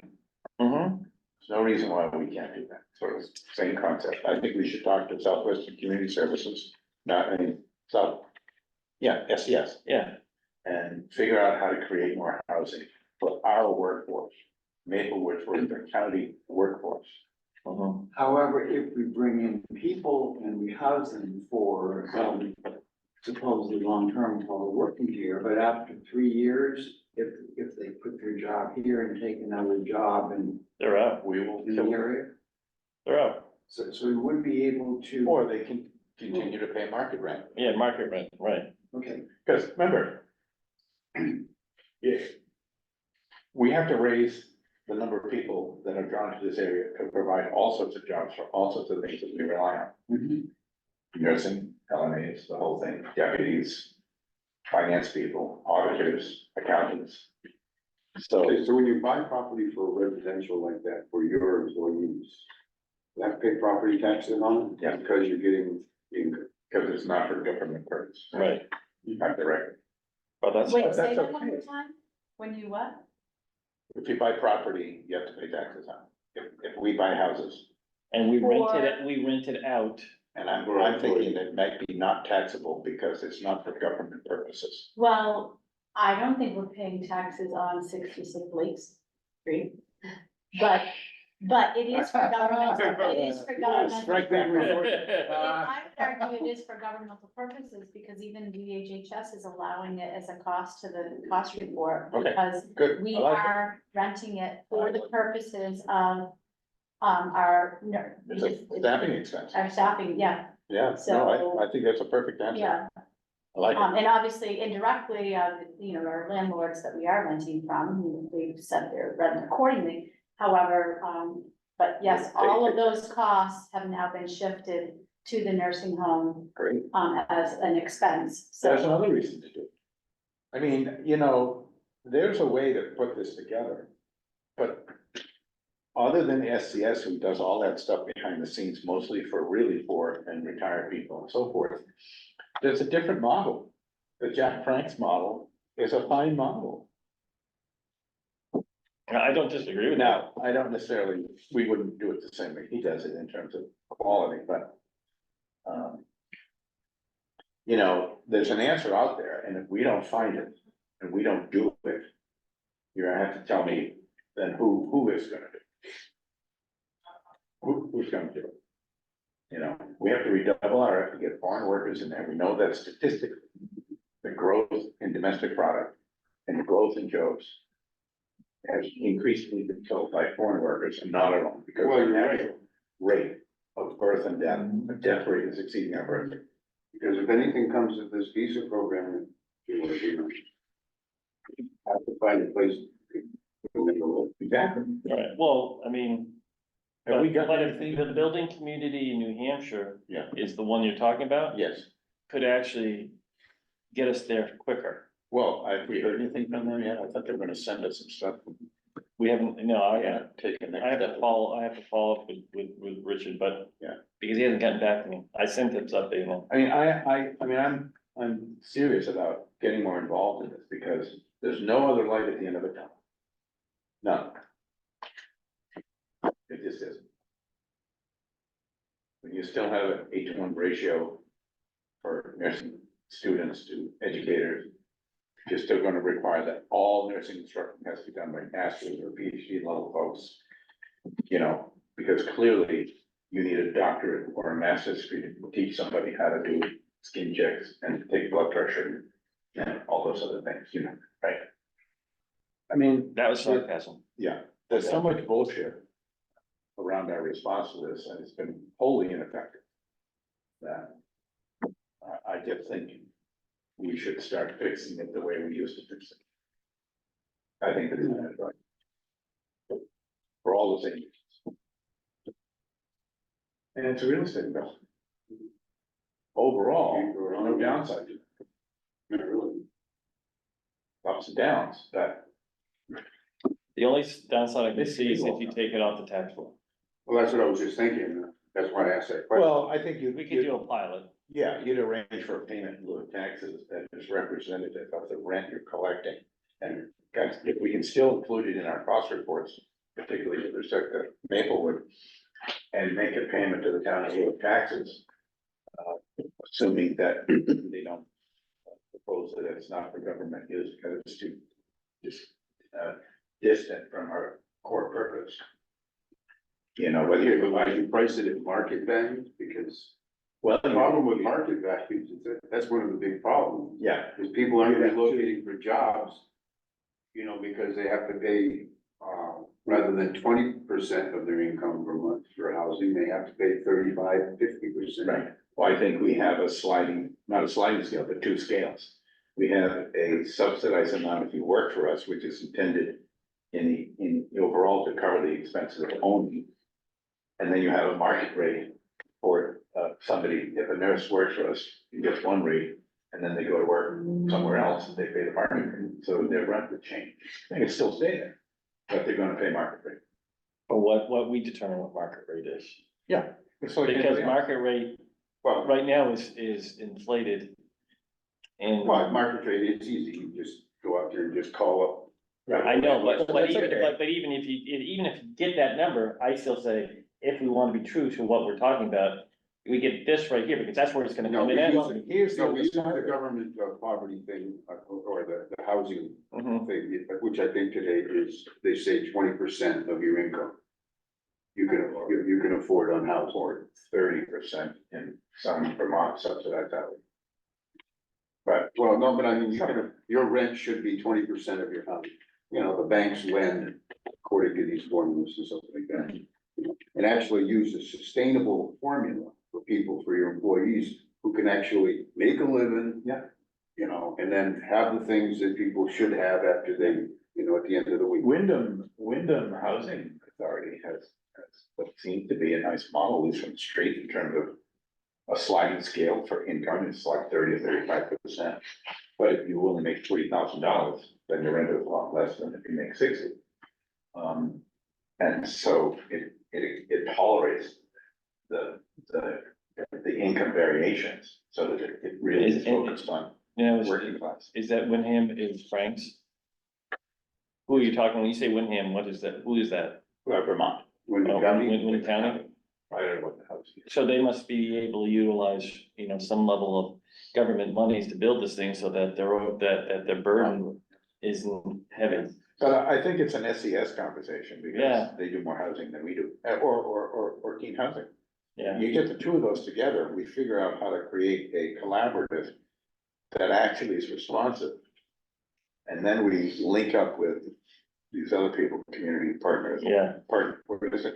Community Partners of New Hampshire. Um, and then we actually, you know, you look at, you get somebody, a company like Samsung in Keene, Mhm. they can hire 10 people tomorrow. Yeah, You look at the hospital, 128 vacancies. Right? Or at the end of the Just day, you the- have to find a way to build these things so that your nut to crack every month. Exactly. Exactly, sustainable. I don't disagree. And you have to enough do money, that- To do that, you're gonna have to go off the profit margin, and you're not, you're not gonna have, it's not gonna be market forces anymore. Right, no, there's a lot of formulas you have to figure out. The yeah, rate, the location, how you're gonna fill them, the coordination of people coming in, the people, you know, housing, giving it to them. But you know, you think about that nurse what was the amount of this increase that saved this nurse from leaving? Couple of bucks? 37, No. we went to $37 and they were at 34. So So now, that- $5. I'm in sorry. addition to the cost of living of 2.5%. Yeah. They're also getting $2.78 on top of that. Alright, so if you actually had affordable living by virtue of your association with county employment, Mhm. you can't leave to get $3 more an hour and actually wind up ahead, because then you're gonna dip over into paying market rate. So this is a lot like what we were talking about on the way up with the retirement vesting period, Mhm. that it becomes a financial disincentive for you to leave, Mhm. right? Only if they understand that. Well, that's part of how we market it and advance it. We gotta make sure we've got a plan on how that happens. Yeah, oh yeah, no, but you have to build this. So we have to build this structure. And kind of make it a 360 with Yeah. enough partners so that we can address the issues of construction, operation, maintenance, you know, marketing, property management, the whole thing, because obviously we're not gonna do it. So you've got to build in some element of property management, whether it's through SCS, who does a good job, or through Keene Housing. Yeah, it would make sense to have those And partner with people that do housing now, and we're just shifting the market focus to more able workforce, middle income or low to middle income, whatever the gradients are, people. You know, you're gonna have other pressures, there's a lot of rules out there on housing, so if you build it, you're still gonna have to be open to other needs. And I just say that from being on the opioid advisory committee, that housing is a huge component, a huge issue. Yeah. And Well, then discrimination. we can't discriminate. So just, That's right. the vision would be, yes, we would like to have housing for our staff. And it probably isn't as simple as housing for staff or healthcare. It would also have to be, Yeah, and that's okay, because again, if we raise all the votes, so it might come down to everything gets posted at market rate. And what happens is you get your salary plus a housing allowance, just like if you were a priest. Well, what's the regulation for State University who has a dormitory? What's the regulation that stops county from just saying, okay, I want to let it in there? Statute. well, what if it is on our property here at Maple at 600 acres? I don't know. Could we limit? Well, that's what I'm asking, is it depend upon if it's a governmental owned entity? Could, well, the other thing I was thinking about, because the other nexus of this that we talked about with JCon was the ability to transition from rental to ownership. And to me, if you could construct a scenario where you're building a building, making it what you need it to be, house the people you want, that you could almost have turn it into an ability to purchase the unit, just like you would a condo. Mhm. So people could stay there and they actually could end up with property ownership, like a condominium structure. And so, I mean, I think there's a way to construct this to meet all those needs. Is there a way to use the opioid abatement funds? Well, only, I don't know. Oh, I suppose for housing people in recovery, which, I don't think you can exclude them, so is there a way to use some of the opioid abatement funds? well, you can't exclude them, but if they can come in and they can pay. I think that what we would wanna do, I think you can actually, I actually think on some levels, you can.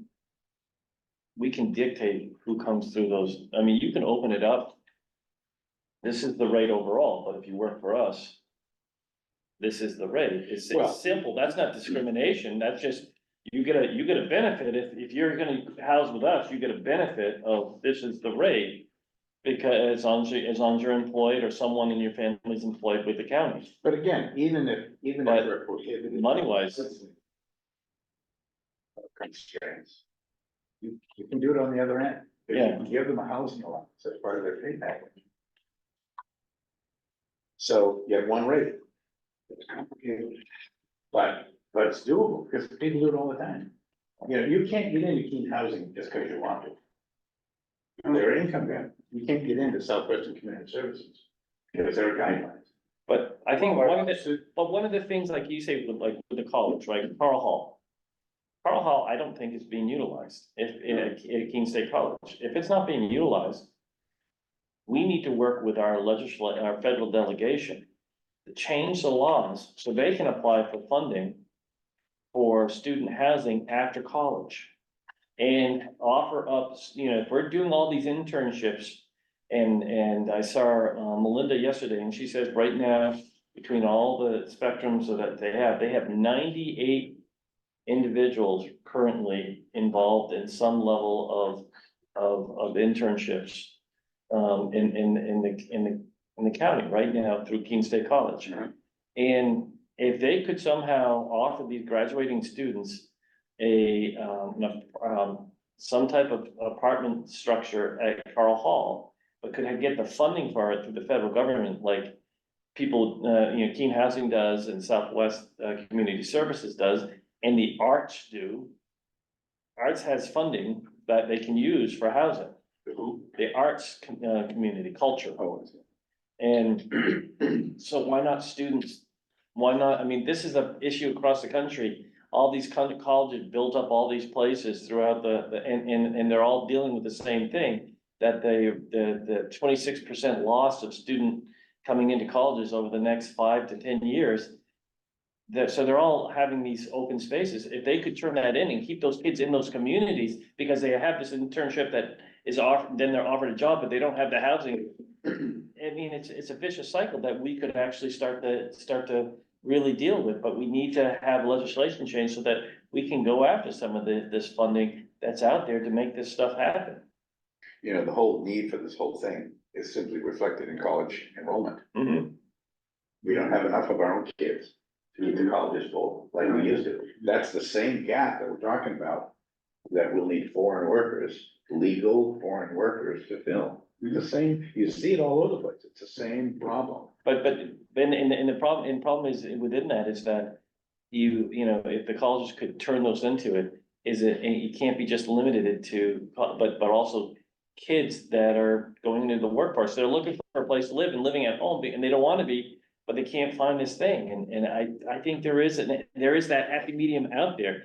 You know, it's just like the second coming of mobile home parks. I really think that on some levels, if people want to get some level of housing and independence, you know, for $120,000 or $80,000, depending on the model in the year, you can get into something and start building some level of credit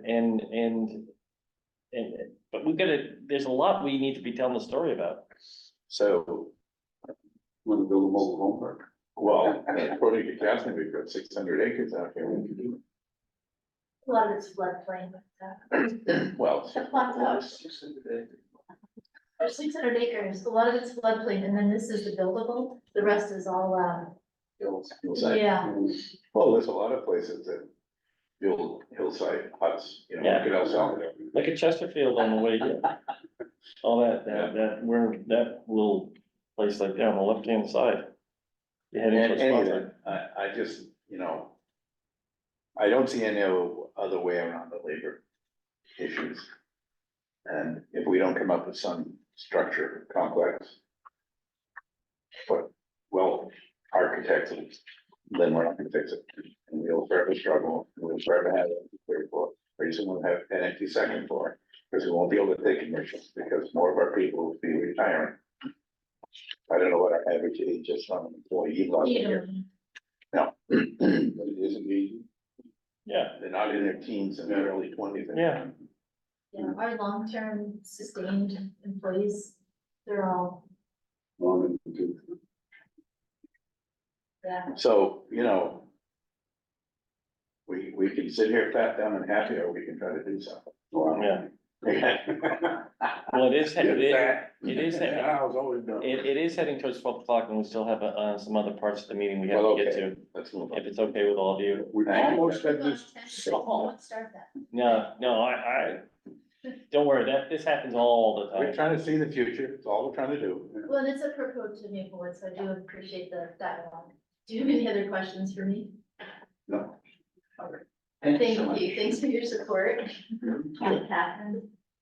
Have a good vacation. Thank you, I will. Are you going on another cruise? Oh, my. I feel like there's another thing, but I cannot remember. It's the only way she gets to see her son. She gets free music. Do you have to pay for the venues? Do you get any comps because your kids, I get a reduced rate for the cruise, but Yeah. everything's pretty much all inclusive once you get on the ship, yeah, so. The cruises, I mean, not really going anywhere. No, it's like, It's all about, going to a hotel. well, a couple things, well, if the hotel goes to Greece, yeah. and you can get off and have. Oh, yeah, you go off. It's like you have a hotel on water. You go off into a pre-designated area, that the cruise line has made a deal with all of the vendors in that one little enclave. Okay. You don't really get to go to Greece. Well, I know, well, anyway, I'm not going to Greece, Yes. I'm going to the Bahamas. And Yeah, nobody. I enjoy sunshine, I enjoy pools, I enjoy, I enjoy the, People watching. I Doing just nothing. enjoy the relaxation and then eating whenever I feel like it, having a cocktail whenever I feel like it, not being at work. And I like the sun, I like the beach, and so when we get off the ship, we go to beaches.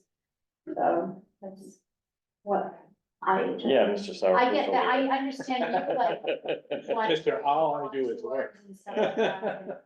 I mean, those are optional, I mean, not the long itineraries or that you've been able to enjoy. Well, plus, this is Creating where all- she gets to see her Son, son. yeah, my son, Because yeah. he's on the boat making music, Mhm, so, so. and she gets a discount. All right. I don't get that discount. Seeing that there's no other business that come before us, at this point, it's my report, I'm gonna start going through this so that I can get through this. Just a quick thing, follow up from last week's, the Nanoc Collaborative, gala. I continually get praise for the work you guys, have allowed the gala to do, and so I just was, I've had probably about 25 people pull me aside over the last, since then, and just saying that they weren't aware of all that the county was doing, so I think anytime we can put that out there is a good thing, so just thought I'd tell you. And you left before the event. You left. Well, I before had- the You event. came back though. I came back when everything was over. Oh, really? Yeah. Yeah. I didn't even know. I mean, that was a good show. Yeah. Yeah. So, but I did say his name, I think I got something done that was pretty Yeah. important, so. and we'll get there in a second. All right, the second thing is all the podcasts, we've been talking about the podcast, for a lot of reasons, we put it off. But, we've got all the podcast equipment up, we've started setting it up, and we're going to start, really chewing through really what county's about, but making it entertaining at the same time. Not with song and dance, but just telling our story in a way that makes sense so that people can understand it a little bit better. I think anytime that I've had the opportunity to sit with people and tell them about the county, they've enjoyed it, and they don't realize what the reach is of the county, and they appreciate it, whether it's the Lions, the Rotary, wherever it is that we go to talk. Did Jim Ruminier die? Yes. Yeah, A couple of years ago, 2 or 3 years ago. yeah, 1 year. 1 year? yeah. Yeah, wonderful man. Yeah, just a quick update on the mutual aid thing that we've been working on for, it seems like forever now. On Friday, we've been working on a congressional spending request to submit to the Senator Shaheen's and Representative Custer's office. And we were able to submit that. On Friday was our deadline. We did that. And we're waiting for one letter, which is the key. What we're applying for is this is for the infrastructure in our communities to upgrade them for the mutual aid system, fire service system, so that when they're out in the field, they are able to communicate back to mutual aid, but also to themselves. And it's over 15 to 20 years that what's there now has been there. And we don't have the ability, they have to do the same thing we were doing with the sheriff's dispatch, which is go on eBay to find the parts. And so it's at a crisis point on some levels for that. So like we did with the sheriff's dispatch, we were able to cover the $4.4 million with grant funding. We're able to move forward. We're able to move forward with this grant and see if we can start building towards getting that funding in place. The biggest thing is the Homeland Security grant. When you ask for congressional spending request, it's put into categories of where it falls, and ours falls under Homeland Security. Homeland Security has to sign off that this is something that falls under their criteria. They initially were like saying, we don't think it does. We spent more time on this and found that it actually more than does. It's called retrofitting, and that's all we're doing. We're taking and updating something that's already there. We're not building out a new structure. We're retrofitting what's already there. And so I've been told that I should by this afternoon have an answer, because if we don't get the approval to move forward from Homeland Security of New Hampshire, then we can't move forward with congressional spending requests. We'll have to look at some different avenue to go after, which we have another avenue, a HRSA grant possibly. But this is what we think is the best avenue. It's the Homeland Security, the brick. Yes, it is. But page 76, it clearly outlines everything that we're basing it all on. And and Senator Shaheen's people, Chris Scott is an aide for Senator Shaheen. And he was really reluctant to say that this doesn't fall underneath the criteria of what we thought was that we were going to need. And then we showed him this, showed him all the information, gave him the information, and we're on Zoom. And halfway through the Zoom, we all of a sudden saw the light bulb go off, and he just started smiling. He's like, "You guys are right. This does, it works." But he said, "I still need that letter from Homeland." So that's what we're waiting for. We should know this afternoon. That's taken a lot of work this week to try to get that all put together. And, and bring Joe Sazamano, who's the chief over there, along for the ride. And if we click this in, then by the 15th, we have to submit, we have to go over to Vermont and work with the chiefs over there from Bells Falls and Rockingham in that area, and they'll submit to Sanders. We'll fill it all out for them. We'll send it all in for them, but that's what we're gonna have to do. So this is all that we're working on right now. And I just wanted to give you an update. And like I told everybody, we can't promise you anything, but maybe, but today we'll know if we've convinced and if we don't, we're gonna push back. We may not in there, we may look to the director of public safety and then the governor's office to see it, because we just strongly disagree with what they're saying. There's no rationale, but we'll see. I would think if you could get Commissioner Flynn on board, then it'd be easier to get Senator on board. Mhm. So, Particularly if there's also some pressure from the federal delegation downward onto the governor's office. right, yeah, I agree. Yes, it's a bigger picture for the New Hampshire politics. Yeah, well, and here's the other thing they told us. They said that submissions this year just went through the roof. Like they had over 239 submissions for congressional spending requests. We're like, oh, that's not good at all for us. They said, but with that being said, we only had a few, like 3 for Homeland Security that fall under Homeland Security. So that gives us an opportunity. So we'll just, again, wait. Just a update to, we did the matching grant of $100,000 last year to the Greater Monadnock Collaborative, and they started about a month ago to raise the matching funding for that. And as of April 1, they'll submit, what they've raised so far, and then we'll pay them of that, whatever they have, the match of that. And I'm told two things, but one is a definite. One is that they feel like that they're already at the 100,000. But that they are clearly at 60,000 in a month's time, which is really good on businesses. Will we be able to see the names of the Yes. donors that contributed? That we've asked for us to be able to give them, they are giving us the spreadsheet of who's given. Sure. So, that's a good thing. Because that's the beginning of getting buy-in from the very people that insist that they want to do more for the region and build the economy. But, so they gotta pony up, be part of it, have some skin in the game. Right, and they agree with that, and they understand that. Just remember Tim Murphy's retirement parties this week. Right. The 28th, yeah, tomorrow night. So, also, after Cheryl gets back from her cruise, where she's only gonna see beaches and not the real heart of wherever she's going. I wanna start setting up visiting towns, a little bit, towns that I'm focusing on first, it will be Winchester, Troy, Westmoreland, Walpole, and Harrisville, Marlboro. Just and just tell them what we're doing, where we're at, nothing more, nothing less. Okay. So we'll set it up, we'll tell you guys, if somebody wants to attend with us, they can.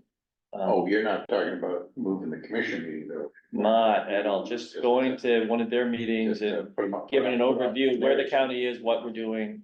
Give them the spreadsheet we've done up of 10 years, look back, or whatever it is that we wanna look and do, so that they can see, how the county's been spent, there's a lot of ways we're gonna attack this way of telling our story.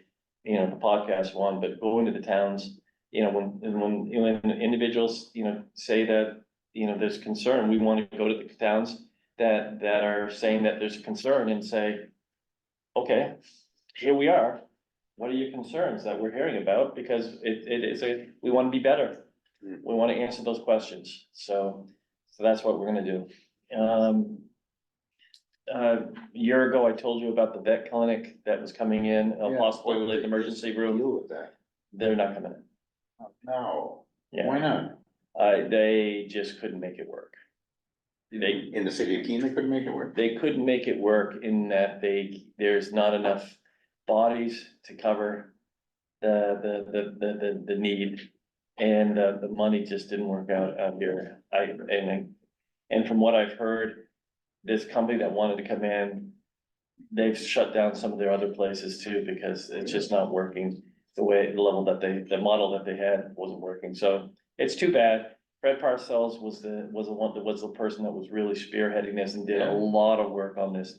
He should get most of the credit. There was a bunch of us that were supporting him, but he was the one that was in contact with them. He's the one that got him up here. He's the one that, with any meetings that we had, anything like that, he was the organizer of all this. I don't know why, obviously, I have no idea what the finances and all the considerations are, but it's labor, supplies, and time.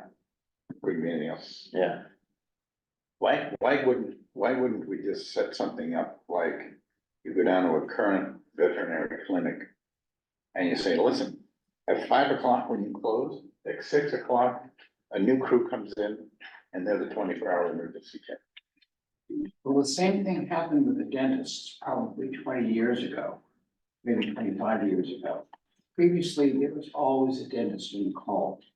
People with a bad toothache now have to go into the emergency room, where they're seen by a doc or a nurse practitioner, and if it's a painful tooth, they're put on an analgesic, if it's an infected tooth, they're put on an antibiotic and then told to check with the dentist on Monday morning. Here's the issue, the other issue I'm understanding is that, like what you just heard from Catherine, the age of a lot of our vets are at a point in their Yeah. life Yeah. where they're looking to move on. Yeah. And there's not a lot of people coming through that door on the other side of it. That's coming. Yeah, so, no, and that's the problem. So they don't have the manpower. Because initially they were looking to see if there was technicians that wanted to, get a little extra money and then they could cover this service. Right. And do the surgeries and all that jazz that needs to be done. But it's just like, they just didn't feel like the model would work is what I understand out here. They haven't figured it out yet. And a lot of that has to do with the staffing and the price they would have to pay. And if they're only doing certain things, so. I could almost say just like we do now in healthcare, you've got some, paraprofessional folks that could run a clinic, draw blood, do blood tests, take x-rays, connect to telehealth to a veteran down at Tubbs Angel Memorial, one of these other places. And you do some telehealth stuff. Yeah, I don't know, I don't know. It's a shame. But yeah, Yeah. no, it is. you have to believe that there's more people that would take their dogs into an urgent care setting than there are people that would go to the urgent care setting, Mhm. just based on the number of dogs. Yeah. But I don't know. Then, the other thing is that Terry and I yesterday had the opportunity to meet the new individual that's gonna be taking over for John Condesh, who works for Monadnock Sustainability, Clean Energy of New Hampshire. And so Frank Ricker is gonna be coming in and taking on this role. And I thought it was a good meeting. I think we really outlined if we are looking at solar, this is what we're looking for. And these are our needs, and this is what we're willing to do. But what we're struggling with is that we've got a good set price right now. And if what we're gonna do is gonna push that number up, why do it? Why do it? So Buy it for they you. understood. No, that's what I sort of was tasking Frank to come up with a way that, I really don't believe that we can't find a way to build something of size Mhm. and get down to a nickel. I mean, considering it's going to be, a regional nonprofit kind of a effort where we can bypass a lot of those pressures for money. There's really no reason, or there's probably a lot of reasons, but, I think we can. Yeah. Being that we have 8 signed on, partners right now who are getting electricity from Cheshire Community Power.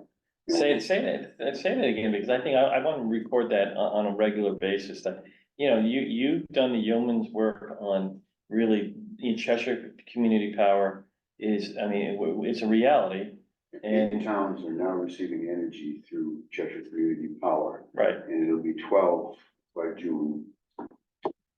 And, there aren't that many towns left that aren't already on some sort of a community power program. There's 2 or 3, you got Ringe and Stoddard. The rest of them are pretty much taken, yeah, but, several of them have, contracts with, the broker model people, and their contracts will be up at the end of 25. More and more selectmen are realizing that, this is really the thing to do, in the early days, John Condos really did yeoman's work on this. He was out there early, going to all of these communities, but they're starting to sign on. yeah, and So we have the potential to have a lot of partners to build something big yeah. and to do it in a way where everybody gains. And remember, because we don't per se have shareholders, we have community holders. Right. That revenue is built back into it, into the communities. And you were saying the other day that Walpole's already built up a certain amount of funding. They have $45,000. Are they part of it? No, they have their own, but they're CPC and H, they're the same rate. Yeah. So is Westmont. Uh-huh. So in reality, if we have 12 and there's other communities that belong to it but aren't, then in Cheshire County, how many, is it like 16? 15. 15? 15. 15 out of 22 are doing this, and that's a good thing. Because they're gonna reap the benefit of, they're gonna have some added revenue that they can do some of these projects on. And that's only the first round, you know, like I said, Mhm. once those contracts are winding down, you know, you're gonna have towns like Swansea, towns like Keene even, maybe who might consider, well, you know, why are people paying 11 cents when they should be only paying 8? Yeah. And I think that, you know, now that Merrimack has joined on, Yes, Merrimack County, yeah, Merrimack County, you know, they can be doing the same thing. they will be, and it's all because of the model that we built here. Right, and yeah, it's just gonna grow. So, you know, it's just, that's why I put it on the agenda every week, because I think people need to be reminded of what's going on. So, good job. Yeah. The only other thing I have on there is, Cheryl and I were talking about it yesterday, because I do get, I've been asked what the answer was, and it wasn't clear to me. With the radically rural, was it that we were going to wait to see if there was any funding available? We were gonna wait to see until June to see if there was any monies that were available, to help fund it one last year. You mean Yeah, promotion? yeah. One more year and tell them, or were we just gonna, did the commissioners just want me to say, no, I thought there was a mixed bag of feelings on it. And I wasn't clear. Well, I'm concerned about our own internal needs, particularly with EMS, to the extent that we're going to use pro-share funds, because Mhm. that's a very, you know, when I compare the mission critical element of EMS and its connection to pro-share, like radically rural, I struggle to dilute our resources because we're at such an important crossroads. Right, and that's why I said, I don't know what that is going to look like until we get the numbers, and usually it's either late May or early June that we we find out what the number is, and then at that point, we could make that decision or not. Yeah, I think you're right, that's what, yeah, I think I'd feel comfortable doing, waiting for. Yeah. Do you want to just calendar it ahead for some meeting in June? The following, we'll look at, the second week, because in theory, we should have an idea in the past, and if we get to that point and we still don't, we'll probably by then have an idea when it's gonna be coming through. Speaking of, do you want to bring up the fact that second week of June will be gone? So it'd be the third week of June. Yeah. Yeah, no, I did already, I told these guys. Oh, okay, DC, great. yeah. Oh, crap. Okay. So I think that's all I have. Is there any old business? Not here. Any new business?